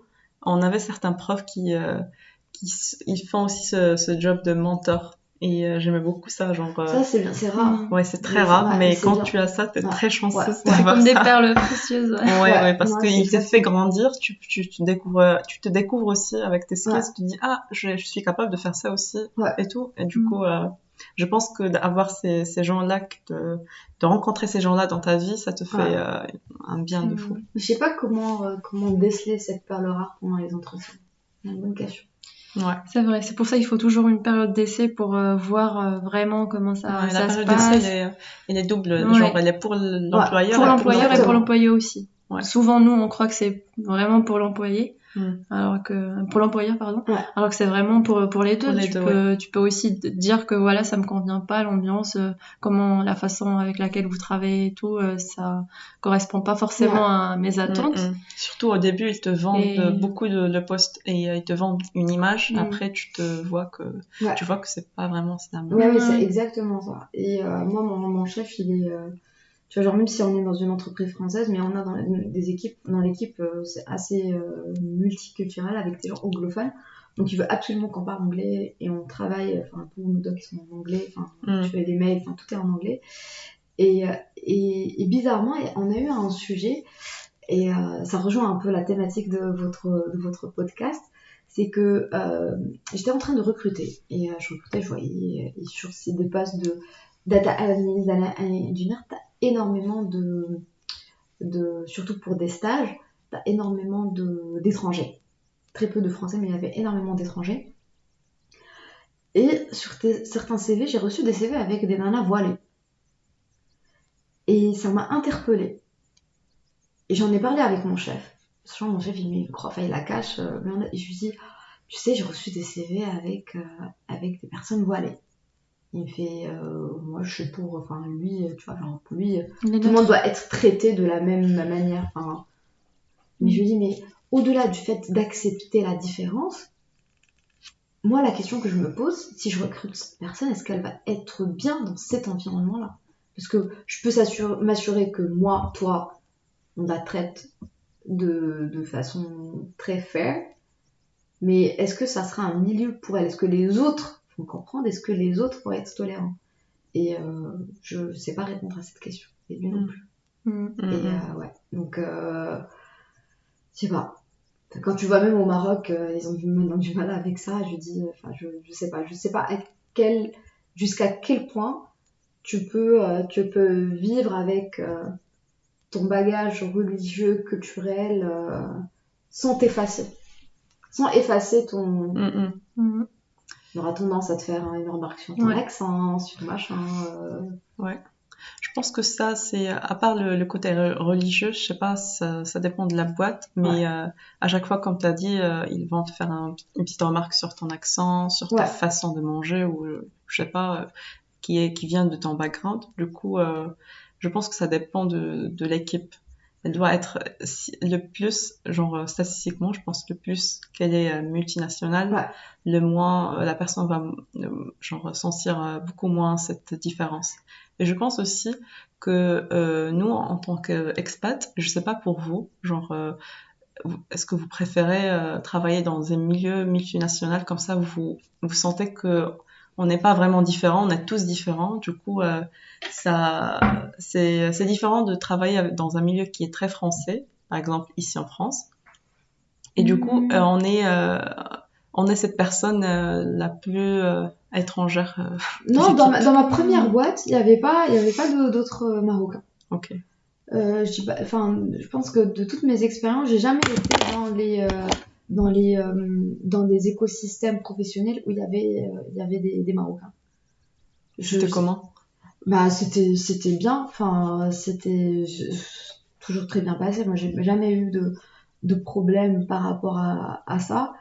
Après, oui, il y a toujours souvent les clichés viennent de personnes qui soit ne voyagent pas, soit Dans cette ignorance cette ignorance qui viennent de bled reculé, enfin désolé pour le terme, mais c'est un peu ça, enfin c'est des gens qui sont pas trop mélangés, c'est un truc qui m'a, et on a beau dire enfin ce qu'on veut dire par rapport à la France, mais quand je suis partie à Anvers, pourtant il y a énormément d'étrangers, enfin il y a énormément d'expats et même d'étrangers, des immigrés, etc. Il y a une grande population de Marocains du Rif, etc. auxquels, enfin moi déjà je ne m'identifiais pas à eux parce que enfin je me reconnais pas en eux, enfin encore moins pas ici, enfin les Marocains qui viennent ici, enfin plus ou moins, enfin tu arrives à t'identifier un peu à eux. Déjà eux ils considèrent pas que t'es pareil qu'eux. Tu parles pas les filles, t'es pas. Il y en a qui parlent pas arabe. Donc, mais par contre, ce qui m'avait le plus choqué, c'est que moi j'habitais dans un quartier super sympa. Là-bas, c'est un peu l'équivalent du Marais ici. Et donc il y avait autour plein de bars, de machins, de restos. Et au-delà du fait de me poser dans un café ou un bar, juste par exemple en allant à la salle de sport, je regardais des terrasses et je me suis rendu compte d'un truc, c'est que il y avait des groupes qui étaient hétérogènes. T'avais des groupes de blonds, de belges blancs, t'avais des groupes d'arabes, des groupes de blacks, des groupes d'asiates, et il y avait peu de mixité. Alors qu'ici, tu passes tu descends en bas la brasserie qui est en bas, tu regardes la terrasse, et il y a des groupes qui se mélangent. Enfin, t'as énormément de couples mixtes, t'as énormément d'enfants métis. Enfin, c'est quand même une société qui est assez. C'est vrai. Je commence à accepter un peu cette. Mais je pense qu'ils vont accepter. C'est juste là, je pense que c'était moins présent qu'avant et je pense qu'ils ont plus tendance à. Il n'y a qu'une voix qui est portée. Je pense que maintenant c'est la voix de l'extrême droite qui est portée. Mais est-ce que c'est dû à la crise économique? Est-ce que c'est dû... je sais pas. Je sais pas qu'est-ce qui fait monter ça, mais la société française, elle est assez... tolérante. Assez mixte en tout cas. Assez mixte. Enfin, quand tu vois, il y a énormément... Au-delà du couple... oriental, occidental, t'as aussi les couples italo-français, enfin t'as trop. Ouais, c'est sûr. Ouais. Du coup, on peut passer un peu revenir un peu sur ton enfance et juste pour savoir, pour toi, cette expatriation que tu as faite, est-ce que t'as toujours rêvé de ça? Est-ce que t'avais quelqu'un qui t'inspirait? Comment est née cette idée de t'expatrier pour les études au début? Non, je pense que c'est juste les études. Je suis quelqu'un qui se projette très peu. Contrairement à des gens qui arrivent à... Moi, je fais le step by step. Donc, jusqu'à mon lycée, je pensais que j'allais faire mes études au Maroc. Je pense que c'est au moment du lycée où tout le monde commençait à postuler pour les écoles en France. Voilà, je dis moi aussi. Et puis, c'est tout. Tu te voyais pas, genre... tu t'imaginais pas cette vie en France et puis tu te dis pas, ok, je suis là, est-ce que je vais retourner, où je vais travailler après les études? Non, je pensais vraiment que j'allais faire mes études et travailler au Maroc. Ah, ok. Vraiment. C'était vraiment ça. On n'avait pas une culture du voyage à la maison. On voyageait qu'au Maroc et il y avait pas... Mon père est très casanier. Je pense que ma mère, elle aime bien voyager, mais vu que mon père est casanier, il comprend mieux. Tu peux. Et genre maintenant qu'on est là, on voyage pas mal avec ma mère. Mais non, je pense... Non. C'est venu vraiment après. Oui, c'est discuter avec les amis. Voilà, moi je commence. Je pense que aussi tu regardes des séries françaises, des machins. Oui, moi aussi, ça peut être pas mal d'aller en France. Ouais, tu t'imagines des trucs. Et voilà, après, non, après je suis venue. Par contre, c'est en étant en France et j'ai pas énormément voyagé mes premières années. En tout cas, les 2 premières années, j'ai pas beaucoup voyagé. Et c'est en commençant à voyager, j'ai eu envie de voyager encore plus. Et c'est comme ça que j'ai eu une envie de travailler ailleurs et de rencontrer... Par contre, maintenant, je revois l'expatriation différemment. Je n'irai pas m'expatrier à un endroit où j'ai pas un cercle d'amis ou de connaissances. Parce que vraiment, l'expatriation... tout seul, quand t'as pas de cercle d'amis, où c'est difficile aussi de se créer un cercle, mis à part si t'es quelqu'un qui aime bien networker, machin, et qui est à l'aise avec ces services-là, c'est compliqué. Enfin, en tout cas, moi, je me vois pas aller... par exemple, demain, tu me dis, tu fais un move aux États-Unis, et... ouais, non. Peut-être que tu l'as vécu en Belgique. Oui. Le fait que tu es allé en Belgique et tu as vécu une nouvelle expatriation. Oui, ça c'était une nouvelle expatriation parce que on a beau croire que la Belgique c'est à côté de la France et ça se ressemble, en fait c'était différent, c'est pas le même système. Tu te retrouves dans un pays, tu vois, genre des trucs administratifs, ils sont en flamand. Heureusement que nous on avait un service expat au bureau qui faisait les traductions, qui gérait tous les trucs administratifs.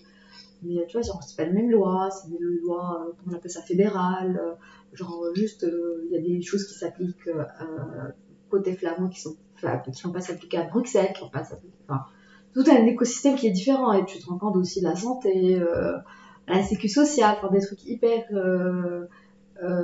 qui sont de l'ordre de l'acquis en France, et tu dis, mais en fait, non, mais l'explication c'est différent, voilà, la retraite, il y a des choses que tu commences à... Et revenir de l'expatriation, c'est aussi un truc auquel on ne pense pas. Parce qu'on prépare son retour. Enfin, si tu y vas, il faut aussi préparer. Toi, par exemple, si on te pose cette fameuse question, est-ce que tu comptes retourner au Maroc, ça te... Alors, là, non. Clairement, non. Pour différentes raisons. Enfin, dans mon ancienne boîte, on m'avait proposé un poste de directrice au Maroc et j'avais refusé. Pour différentes raisons.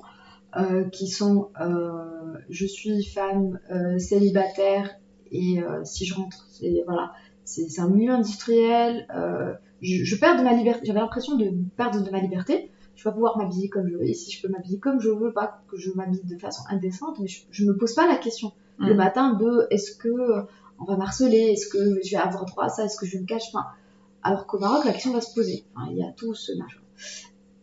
Aussi autant que femme, pas te laisser tranquille, tu vas pas rester tranquille, c'est-à-dire que demain tu loues un appart dans un immeuble toute seule, il y a peut-être ton cousin, je parle de ton cousin qui va venir te rendre visite, ben il y a le gardien qui est au courant, peut-être la voisine, machin, et qui se dit qui est ce mec qui est venu la voir, sans savoir, tu vois, et moi je suis pas prête à à vivre ce poids social. J'ai pas l'habitude de ça. J'ai pas en fait déjà ces réflexes de me dire mais que va-t-on dire si c'est good bad behavior. J'ai pas ces réflexes là. Donc faut reprendre les bonnes habitudes et s'adapter. Ça pas faut moi.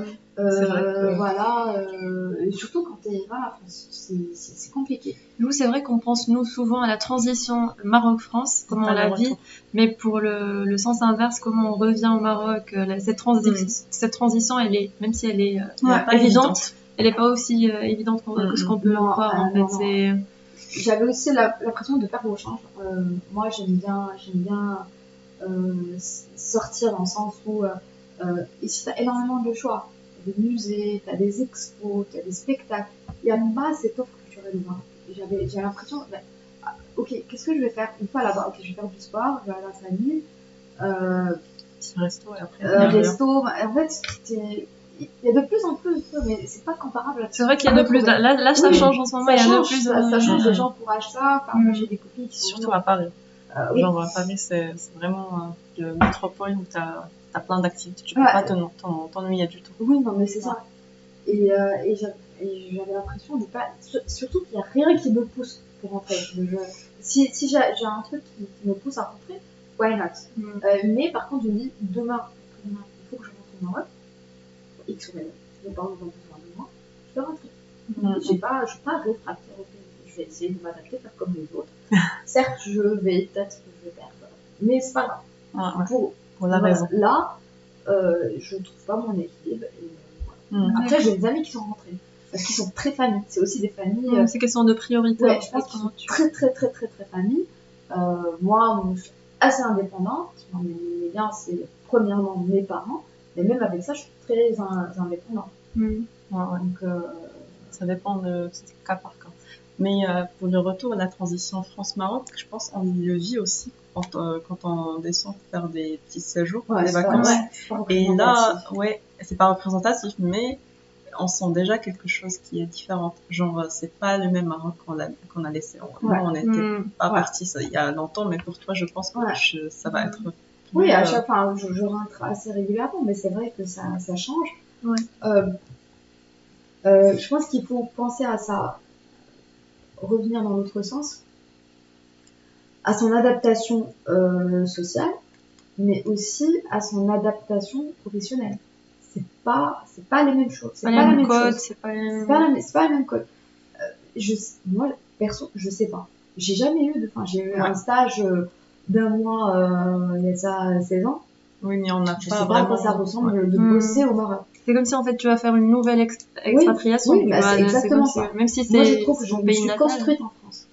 C'est-à-dire la personne que je suis, à peut-être 80-70%, elle s'est construite en France. Je me suis construite en quand t'es adulte, c'est vraiment française, mais pour toi, c'est un mix. Je pense qu'il y a un mix. Il faut pas renier ses origines. Mais en tout cas, ce que j'aimais, ce que j'aime, mes valeurs, non, il y a des valeurs qui sont à la naissance, en famille, etc. Mais peut-être plutôt de la routine et tout ça. Ce que je veux, ce que j'attends de ma vie professionnelle, les challenges, en tout cas même de se nourrir intellectuellement, je pense que j'aurais pas été la personne que je suis si j'étais Maroc.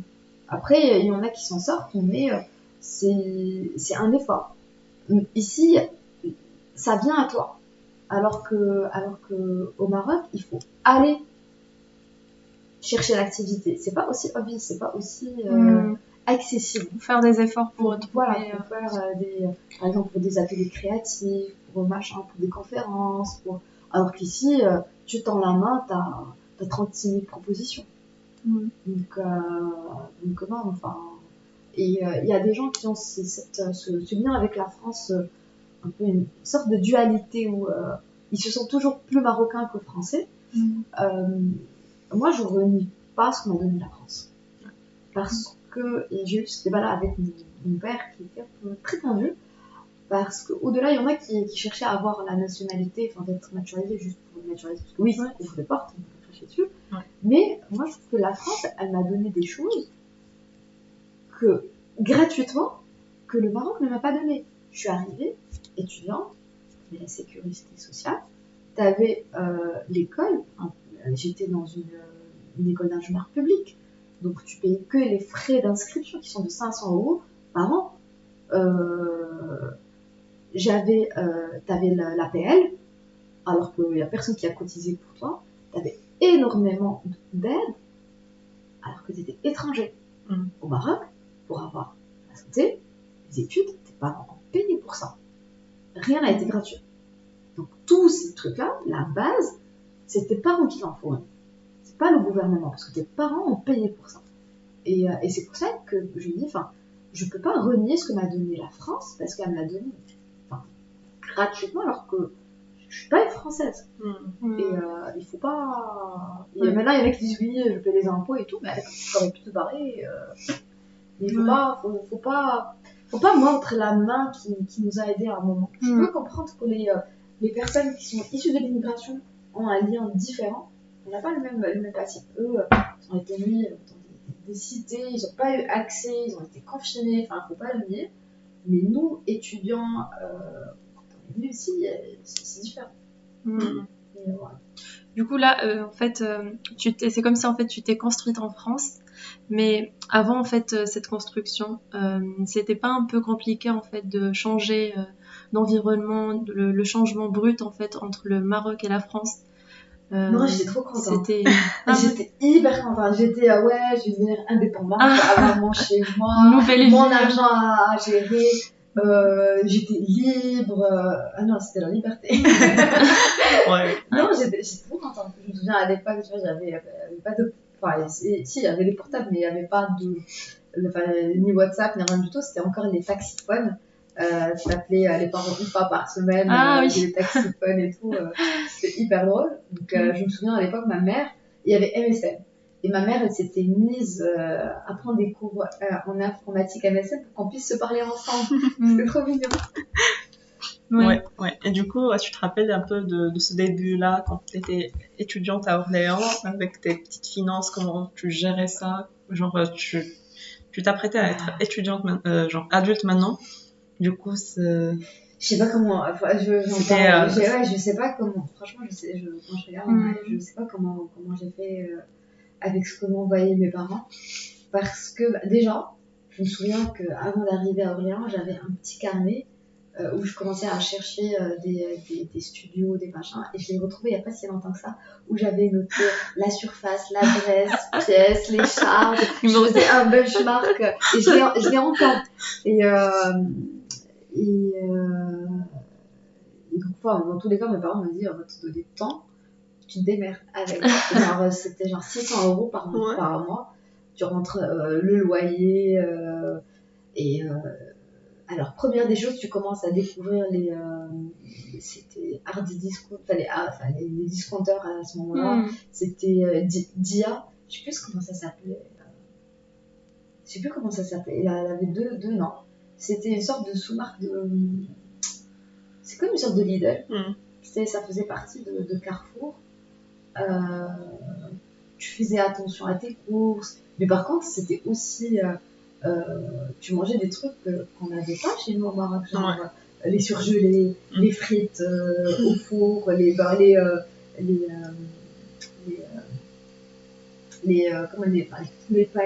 cordons bleus. Voilà. Je me souviens au début, oui, et aussi il y avait un truc, les pizzas. Je me souviens qu'on commandait des pizzas c'était du salami. C'était du salami. Un truc comme ça. Sauf que la pizza au Maroc, c'est halal. Ouais.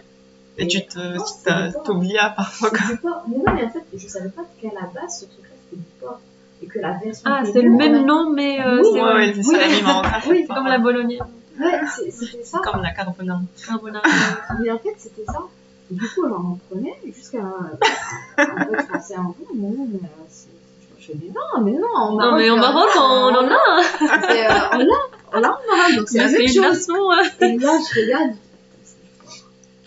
Et tu vois, t'as pas ces réflexes. Ouais. C'est ça, par exemple, nous qui venons du Maroc versus les gens qui sont nés ici, ils ont ces réflexes-là de checker, de machin. Nous, on n'a pas ce réflexe de halal, pas halal, machin, à la cantine, tu poses la question.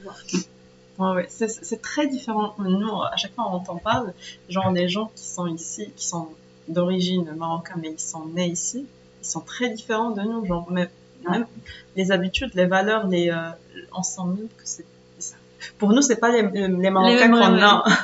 Ouais, exactement. Moi, j'ai remarqué aussi un truc, je sais pas vous, mais par exemple, moi, rares sont les fois où je me suis sentie victime de racisme. Je vois pas le racisme. Enfin, je parle de ma personne. Parce que je trouve que je suis légitime. Et cette personne, généralement, la personne qui va qui va avoir des propos racistes, généralement, moi, je me vois supérieure à cette personne. Tu t'entends même pas, en fait. Je me sens supérieure, je me dis, mais attends, mais on va dire. Je gagne au moins 3 fois plus que toi, mais ok, d'accord, tu vois, c'est pas pour... Mais en fait, c'est peut-être pour me rassurer, mais pour ma légitimité, de me dire, mais ok, pourquoi enfin... je n'ai pas, je suis arabe, et alors moi aussi, quand je suis arrivée, je me rappelle que je me disais que, est-ce que tu as vécu le racisme? Je me dis, pourquoi je pense qu'il n'y a pas assez, genre, c'est pas quelque chose qu'on vit à chaque jour, comme ce qu'on nous a dit, mais quand une personne te dit une remarque, il te fait une remarque, tu te dis, elle est un peu ignorante sur ce sujet. Je disais avant ça, genre, je disais, peut-être elle sait pas, et peut-être aussi elle ignore elle n'a pas cette knowledge. Il y a des gens ici. Il ne faut pas hésiter à recadrer aussi les gens. Moi, j'avais en école, parce que j'avais des amis, enfin, des amis français, j'ai l'impression que j'avais des amis français, mais il y en a qui se permettaient de faire des blagues, mais pourries, mais parce qu'ils voulaient faire l'intéressant, un truc comme ça, sans pour autant mesurer l'ampleur de ce qu'ils débitaient comme conneries. J'avais eu droit un jour à table de 14 km séparent l'homme du singe. 14 km, c'est la distance entre Tanger et Gibraltar. Et je me fais misère. Je ne me rends pas compte de machin et tout. Je ne suis pas parler pendant un moment. Mais c'est un mec adorable. C'est un mec en plus qui vient du 93. Je suis partie chez lui, chez ses parents et tout. Et il nous avait invité. C'est quelqu'un qui a l'habitude de cette diversité, mais qui a aussi l'habitude de sortir ce genre de conneries sans que il y en a qui ne se rendent même pas compte de ça. Mais je pense que parfois, à trop faire le focus sur... Exactement, on ne voit que ça. Moi, je pense que les gens ici qui sont nés ici, ils voient que ça parce qu'ils ont vraiment un big focus sur la thématique du racisme, qu'ils voient que ça. Alors que nous, on est venus ici pour des études, après pour du travail, mais on est entouré différemment peut-être, ou je sais pas, peut-être la perception est différente. En fait, moi je crois que c'est plus question de tranche d'âge en fait. Quand on vient à un âge, quand on vient par exemple à partir de 18 ans, on est quand même un peu mature et on a ce système d'autodéfense. Merci. Du coup, même si on nous attaque indirectement par ce type de blague par exemple, on a quand même ce système de défense psychologique, alors que quand on est là depuis quand même notre naissance, à un âge, par exemple quand on est enfant et tout, c'est pas du tout la même chose. Ou bien peut-être ce que tu dis, si tu rentres marre, t'attends chez toi. Oui, exactement. Et ton chez toi, il est bien, on n'était pas genre exilés ou attaqués, on était très bien. Ma chambre d'étudiant, elle est aussi grande que... Là, on n'a pas le salon aussi grand que ta chambre chez tes parents. C'est vrai. Juste le salon de Diaf. Oui, sachant que même quand on était au Maroc, je pense que pour ceux qui viennent d'une classe moyenne, tu as déjà accès à pas mal de choses en France. Enfin, déjà, tu sais ce qui se passe, tu regardes les mêmes émissions, les mêmes choses. Donc, t'es pas en décalage. Donc, quand t'arrives, c'est pas comme si t'arrivais dans un pays 100% nouveau. Et donc, t'es pas vraiment dépaysé. Donc, t'as une certaine légitimité à être là. Et à côté, tu dis, j'ai mon chez moi. Donc, j'ai presque le même confort que j'ai ici. C'est vrai. T'as un abri. Ouais, et je pense que pour les expatriés marocains, quand ils viennent ici en France, c'est différent pour les autres c'est différent des autres expatriés d'autres pays parce que en Maroc, quand on est en Maroc et puis avec l'éducation et tout, on est un peu exposé à la culture française. Par exemple, les gens qui viennent de Chine ou d'ailleurs, quand ils viennent ici, ils n'ont pas les codes. Ils sont vraiment à côté. La période de transition, elle se passe. Ouais, du coup, c'est pas facile. être expatrié en France étant marocain, c'est beaucoup plus facile, je pense. Ouais, je suis tout à fait d'accord. Mm. Là, tu le vois, par exemple, quand tu échanges avec des collègues ou des amis, quand tu parles de tendance des années 2000, enfin même avant même d'arriver ici, t'as les mêmes, presque les mêmes codes. Exactement. Tu connais les chansons, tu connais machin, enfin tu sais ce qui s'est passé. Il y a déjà une connexion qui est existante et qui facilite. Là, je commence à pas. Et je pense que c'est aussi un truc générationnel, tu vois, que la nouvelle génération, eux, ils sont plus connectés sur des trucs plus anglophones. Ils essaient de se défaire un peu. Oui, la France ne les intéresse pas du tout. Oui, par exemple, j'ai mon frère qui a dit étudier en France, ça m'intéresse pas. Moi, je veux quelque chose d'anglophone. Nous, les gens de 2000, c'est très différent. À partir de 2000, ça change un peu. Ouais, c'est vrai. Quoi d'autre? On avait d'autres questions peut-être sur ta nouvelle vie. Comment tu as vécu cette nouvelle vie en fait en France depuis que je suis revenue? C'est hyper cool. Au début, c'était pas mal de changements d'un coup. Nouvel appart, déménagement, nouveau job, nouveau secteur, nouveau boss, nouvelles habitudes. Et ce qui s'était passé aussi en parallèle, c'est que vu que j'avais presque pas de vie sociale sur place, une fois que je suis rentrée, en fait, j'avais comme si j'avais une envie de rattraper le temps perdu. J'étais tout le temps dehors, tout le temps à voir. En plus, plein de potes disaient que j'étais revenue. Chaque fois, j'avais des trucs avec, je vais voir quelqu'un. Tout le temps. Et j'avais plus de temps pour moi. Et j'ai eu du mal à retrouver ma routine entre sport, voir du monde, du temps pour moi. Mais par contre, j'ai toujours pas réussi à recaser la cuisine. Je sais pas si vous avez vu le poste moi. Donc, c'est aussi mon boulot qui me prend énormément de temps et d'énergie. Et du coup, j'arrive pas encore à avoir du temps pour créer, poster, etc. Quand j'ai du temps, j'invite des gens, donc je cuisine. Mais en fait, je prends pas de temps maintenant, surtout que maintenant sur Instagram, et c'est de la vidéo. Donc tu vois, même si je fais un truc, une photo ne suffit plus. Il faut créer de la vidéo et ça prend du temps pour faire ça. Et parfois, j'ai juste envie de préparer le truc parce que pour aussi le filmer, faut avoir un cadre, c'est toute une logistique derrière. Et parfois t'as pas le temps pour gérer ça. C'est vrai. Donc toute cette période-là, c'était pour trouver une balance entre donc ça commence à bien mais je suis trop contente d'être rentrée. Moi, j'adore Paris. J'ai toujours je me retrouve vraiment dans le mood de Paris. Je trouve que c'est une très belle ville. J'adore marcher dans Paris la nuit. Je trouve que c'est pas plus beau. C'est poétique, c'est ce sont parmi les choses qu'on peut pas faire au Maroc, par exemple. Exactement, c'est marcher. Moi, quand je retourne, à chaque fois, je me plains. Tu peux pas. Non, c'est traumatisant. Même au-delà du fait d'être suivi ou quoi que ce soit, même les trottoirs ne s'apprêtent pas. C'est pas fait pour vous. Mais à Casa, c'est même les trottoirs. Genre, déjà, t'as des parkings. À chaque fois, tu marches avec les voitures. Et du coup, tu te retrouves à marcher. Directement, c'est vrai. En parlant de food, de nourriture, prenez كيفاش بديتي هاد la passion pour la cuisine. Franchement, je sais pas. J'ai toujours aimé cuisiner. Je pense que à la maison, on cuisine pas mal, tout le monde. Mon papa, ma maman et mon frère cuisine très bien. D'ailleurs, j'ai des plats que je préfère que ce soit mon frère qui les prépare. Comme il les fait. J'adore. Et un truc à la maison, c'était mon père nous encourageait à cuisiner. Genre, genre, tu testes, genre, rire test. Et ma mère, elle m'a mis à l'œuvre très, très rapidement. À partir de quel âge, par exemple? Très jeune.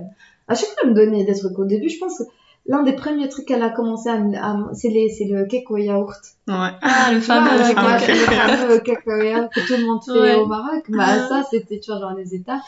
Et après, je commençais à le faire j'avais commencé à faire un au chocolat, au cacao, je sais plus d'où ce que j'avais récupéré la recette.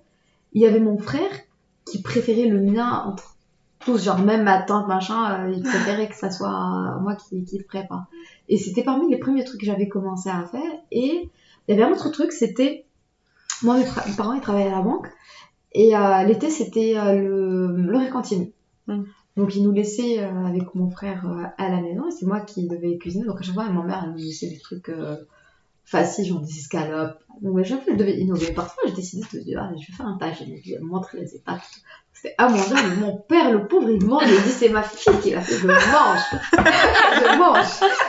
Tu vois, donc tu prends confiance en toi. Tu dis je peux continues, innover, je peux machin. Il te laisse la cuisine. Jamais il te dit pourquoi c'est de l'argent foutu, un truc comme ça. Jamais tu fais, tu testes. Et ça a commencé comme ça. Après, quand je suis venue en France. Oui, j'ai commencé à cuisiner beaucoup de trucs marocains, nostalgie. J'ai fait ma première harira. Je me souviens, c'était Ramadan et j'avais la femme de mon oncle qui me dit oui, mais tu sais, il y a les sachets harira, magie, machin, fais ça. Je teste ça. C'était horrible. Horrible. Elle m'a dit oui, mais tu peux l'assaisonner. Tu n'assaisonnes rien du tout. Ça se boit pas. C'est immangeable. J'ai dit, je vais faire ma harira. C'est pas possible. Moi, c'est sacré harira. Donc, et c'est comme ça. C'est la nostalgie de. Il y a ça qui me manque. Moi, je vais essayer ça alors que j'ai jamais fait au Maroc. Couscous, pareil. Et vu qu'il y avait une bande de Marocains, donc. On se challengeait, on s'invitait entre machin, ou bien même tu faisais découvrir ça à d'autres nationalités. Et voilà, toujours, on a toujours cuisiné, j'ai toujours aimé cuisiner. Et comment ça a fini sur Instagram? Au début, j'aimais bien partager ce que je faisais. Je pense que je le faisais dans ma page privée. Puis à un moment, je sais pas si c'est mon frère ou. Je dis bon, bah, je pense que je vais créer une page à part entière juste pour partager mes tips. Parce que moi j'aimais bien partager avec mes amis, je les souris avec ça. À chaque fois que je découvre un tips, un truc comme ça, je leur partage. Et voilà, je commençais à prendre des photos et après tu regardes ce que font les autres, tu essaies de t'améliorer. Oui, mais voilà. tes photos ils sont sublimes. Comment tu arrives à c'est très esthétique, vraiment. Merci. Pourtant là ça se voit, toute la vibe elle est l'esthétique. Ouais. Merci beaucoup. Pourtant j'ai une relation assez particulière à un moment avec Instagram parce que à un moment c'était frustrant. Tu vois, tu faisais des efforts machin et ça payait pas parce que faut pas se cacher, Instagram il y a beaucoup de facteurs chance. On peut par contre pour je ne sais que X raisons décoller comme ça, avoir de la visibilité. Il y a quelqu'un qui te tag et ça te fait une visibilité de malade et c'est voilà. Comme il y a ceux qui partagent leur vie de couple, le fait d'être en couple, bébé, machin, ça me booste encore plus. Je suis pas très très fan de ça. Moi j'aime bien partager des tips de ma vie perso mais avec modération. Mais les gens ils ont pas besoin de savoir qui je suis, mes enfants, mes machins, enfin c'est un parti pris. Mais tu vois en tout cas que Instagram il favorise ce type de profil et à un moment tu faisais des efforts, tu travaillais, je me préparais et tout et je voyais que ça payait pas et c'est frustrant et parfois t'as l'impression encore pareil, plus tu fais d'efforts moins ça paye, plus tu fais d'efforts moins ça paye. Et puis à un moment je me suis juste détachée, je le fais pour la créativité. Parce que je crois que c'est la meilleure des choses. En fait. Donc je regarde pas les stats, je regarde pas ça prend pas, je partage. C'est vrai qu'avant il y avait beaucoup d'interactions, les gens ils communiquaient beaucoup plus. Maintenant il y a beaucoup en tout cas avec moi, enfin j'ai moins d'interactions avec les gens. Je sais pas pourquoi, c'est dû à quoi. Mais à un moment, je sais pas si c'est le sizing mais à un moment les gens il y avait beaucoup d'échanges. Oui, c'est vrai. Et après, ils favorisent beaucoup, comme tu as dit au début, la vidéo, les reels, ils ont changé un peu tout sur Instagram. Mais j'ai fait de très belles découvertes sur Instagram. D'ailleurs. J'ai plein d'amis, des amis très très proches que j'ai qu'on s'est connus sur Instagram. Et, c'est des gros coups de foudre amicaux et c'est génial. Comme quoi les réseaux sociaux ont aussi des avantages. Ah oui, ils ont beaucoup d'avantages. Enfin, ils ont quelques inconvénients. Je pense qu'il faut juste savoir se protéger et l'utiliser à bon escient. Avec modération. Mais moi, ça m'a permis de rencontrer plein de gens. Ça permet de connaître pas mal de choses. Voilà, ce qui se passe. Et de trois, même en termes de créativité, ça m'a boosté à dire, ok, mais je vais faire comme cette personne-là. Enfin, pas comme cette personne-là, pas la plagier, mais ok, comment elle a fait son montage? Ok, donc du coup, il faut que je télécharge une application de montage, il faut que je fasse ça. Tu vois, de pousser cette réflexion. Donc, comment obtenir cette photo-là? Ah, ok, il faut le layering, il faut utiliser ce type de tissu parce que ça sert mieux à la photo. Enfin, tu vois, ah, ok. Les photos prises de telle sorte, c'est mieux. Enfin, tu développes un peu de... Donc, ça permet de travailler, de t'améliorer si tu le prends de cette façon. Donc, c'est hyper enrichissant si tu le prends de cette façon.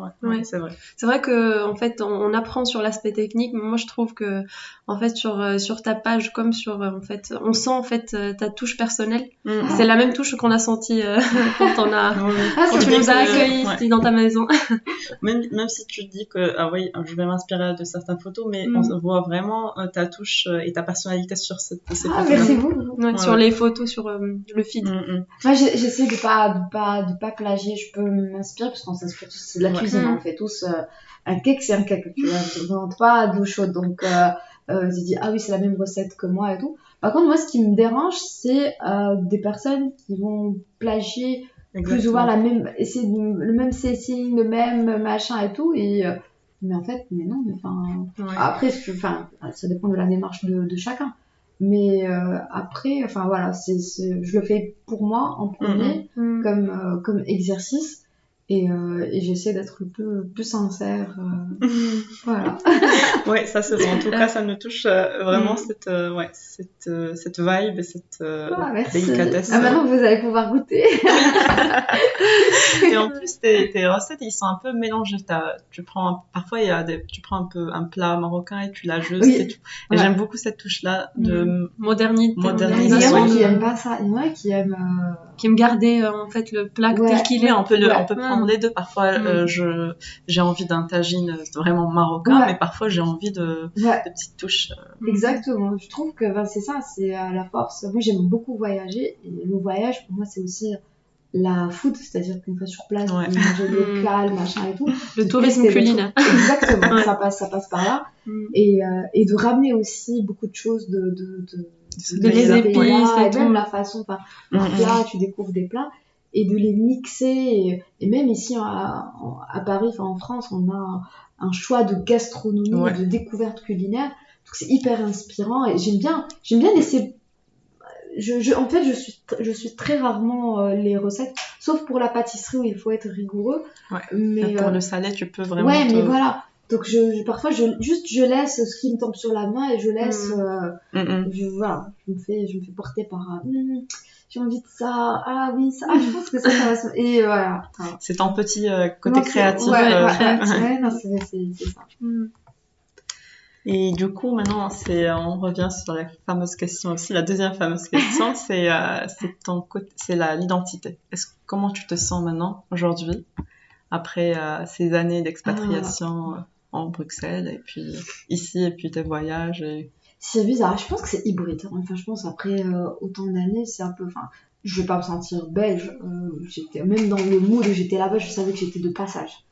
C'était différent. Je me suis jamais vraiment intégrée. Enfin, ma tête, elle était ailleurs. Elle était en France, elle était pas... Je me réveillais sur les infos en France, la radio en France. Enfin, je suivais même pas ce qui se passait en termes de les news et tout en Belgique. J'étais déconnectée. Donc, il n'y a pas eu beaucoup d'impact sur ça. Mais par contre, en termes d'identité, après 16 ans ici, on se construit ici. Donc, tu peux pas dire je suis 100% marocaine parce que t'as passé 16 ans en France où t'as absorbé pas mal de la culture. Enfin, même, j'adore manger de la viande crue, j'adore le fromage. Enfin, tu prends la raclette, enfin, et des choses, voilà, ça fait partie de l'identité, mine de rien. On râle. Mais tu vois, genre, ça, tu le sens encore plus quand tu rentres au Maroc, où tu te sens en décalage un peu par rapport aux gens. Donc, tu as beau te sentir marocaine, est-ce que tu te sens 100% quand tu reviens au Maroc, c'est là le où même mindset, les mêmes... Je pense pas. Il y a des gens... après, peut-être que c'est des gens qui restent entre Marocains ici, qui restent dans cette bulle avec les mêmes habitudes, ils mangent marocain, ils restent entre Marocains, ils n'aiment pas le français, et ils critiquent les Français, et il veut être intégré. Peut-être il veut rester en France. Et il veut rester en France. Ouais. Parce que il n'y a pas à m'adapter à chose ça. Oui. Et comme tu as dit, que c'est quand on retourne en Maroc, c'est où on sent cette partie française en nous qui dit moi j'ai l'habitude de faire ça comme ça et tu oublies un peu ce qu'on faisait avant, et aussi le fait qu'on est venu ici étudier, du coup on est venu un peu jeune et on sait pas comment être adulte au Maroc. Du coup, en retournant, on est cette... Ouais, c'est vrai. C'est l'expérience en fait de travail dont tu nous as parlé tout à l'heure. Tu nous as dit, tu n'as pas eu cette occasion de travailler. Par exemple, avec ma mère, on sort et puis elle me dit, là tu dois genre payer le monsieur, il te fait un signe et tu dois comprendre. Tu comprends pas parce que avant j'étais petite, je savais pas. C'est eux. Ouais, exactement. Maintenant c'est moi qui est adulte et j'ai pas vraiment tous les codes. Les codes, ouais. Non, mais c'est vrai, hein, c'est vrai. Même, et t'as beau même, je pense que si tu vas au Maroc, tu te confrontes pas à la vie réelle, comme ce que tu disais tout à l'heure, genre d'aller des papiers, machin, djiri, voilà, avec machakil. Vraiment vivre le machakil في المغرب. Si tu le fais pas, tu vois pas, c'est parce que aller voir la famille, c'est le hammam, voyage par-ci, par-là, c'est pas la vie marocaine. Donc, et pour définir ton identité, il faut que tu puisses dire ok, je suis comme eux, j'ai les mêmes réflexes, j'ai les mêmes. Parfois, moi je bug. Il y a plein de trucs que je bug. Je bug, tu vois, genre l'autorité tu ici, machin, alors que tu dis moi j'ai rien fait, enfin, c'est mon droit, tu vois, c'est la tête du droit, mais en fait là-bas non, c'est que c'est même pas question de droit, c'est que c'est une autorité. D'autres codes en fait, c'est une autorité, point. Ouais. Et du coup, pour terminer, les conseils que tu peux dire aux nouveaux expatriés? De se mélanger. Je pense que la pire des erreurs, c'est de rester en microcosme, parce que c'est une zone de confort, entre des gens qui te ressemblent, entre des gens qui... Voilà, enfin, les Marocains, donc ça, à éviter parce que t'as beaucoup à apprendre de l'autre. Et c'est ça, c'est s'ouvrir, profiter de ce que t'offre l'expatriation. Les gens, ils imaginent même pas ce que leur offre ce pays-là. Vous avez des musées gratuits, il y a énormément d'activités qui sont faites pour les jeunes gratuitement. Donc profitez, voyagez. Maintenant, enfin moi à l'époque quand je suis arrivée, voyager c'était cher. Maintenant ça s'est beaucoup démocratisé, c'est à la portée un peu de tout le monde, t'as rien à machin. Donc tu vois beaucoup de jeunes qui le font. Donc voyagez et profitez, faites et croyez en votre intuition. Et pour les jeunes qui hésitent encore, qui hésitent en fait de sortir de leur zone de confort et de prendre... En fait, s'ils franchissent pas le cap, ils sauront jamais. Donc, il faut jamais vivre avec des regrets. Les regrets, c'est des choses qu'on n'a pas expérimentées. Donc, peut-être ça va marcher, ça va pas marcher. Peut-être ça va être un succès ou pas. Mais tu l'auras fait. Tu t'auras fait une idée. Et ça t'aura construit d'une manière ou d'une autre. Ça ne sert à rien d'être dans sa zone de confort. Moi, j'aime pas... Enfin, c'est pour ça que j'ai changé mon boulot. Parce que ça faisait un moment que j'étais dans ma zone de confort et j'en pouvais plus. Moi, j'ai besoin d'être stimulée. Et c'est quelque chose que j'ai appris ici. Je l'avais pas avant. J'avais pas ce besoin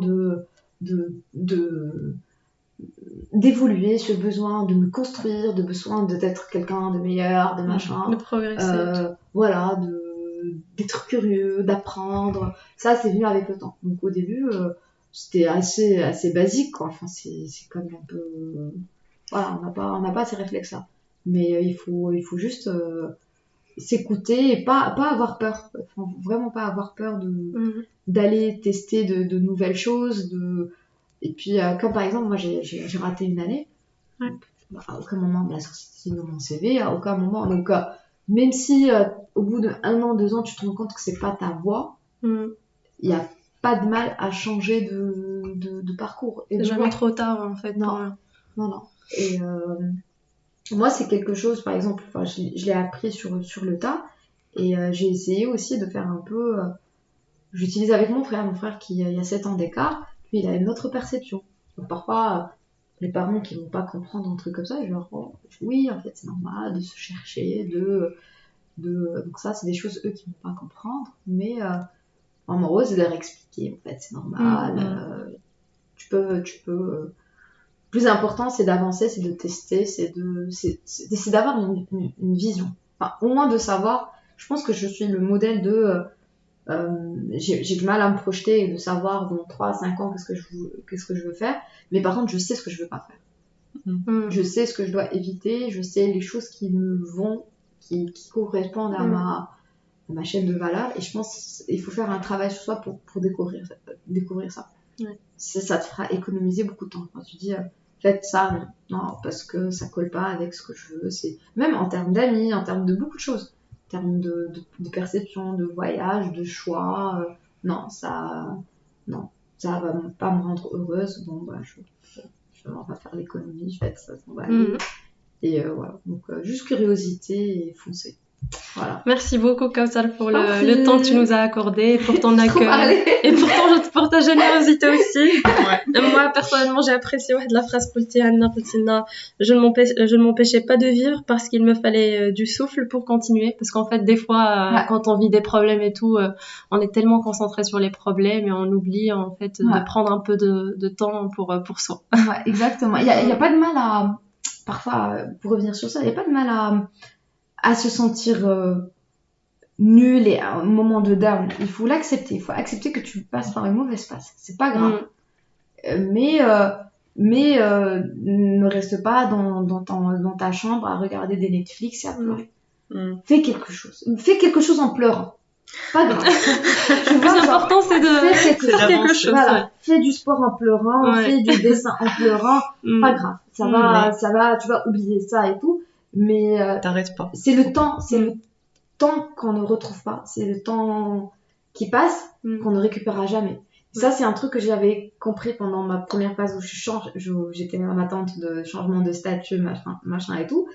C'est que quand j'ai commencé ma vie professionnelle, j'étais en mode, je bouffais la vie à pleines dents. Genre, j'enchaînais entre le sport, les amis, les machins, tout. Parce que j'avais l'impression comme si je voulais pas que le temps m'échappe. Mais c'est ça, c'est pas grave d'accepter d'être faible, on est tous faibles. Mais voilà, tu te recharges pour après. Et la toute dernière question pour terminer, du coup, c'est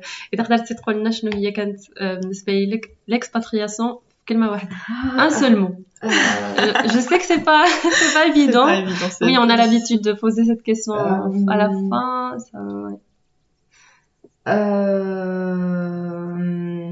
J'hésite. Pour résumer un peu ton expérience. Grande opportunité. C'est une grande opportunité. C'est magnifique. Le monde s'ouvre à toi. Grande opportunité. Tellement de choses, tellement de personnes à rencontrer, tellement de choses à découvrir. Grande opportunité. Voilà. Merci, j'allais réchauffer du thé. On attaque le gâteau. Merci beaucoup. Merci beaucoup, Kauthar. C'est bien, j'ai trop parlé.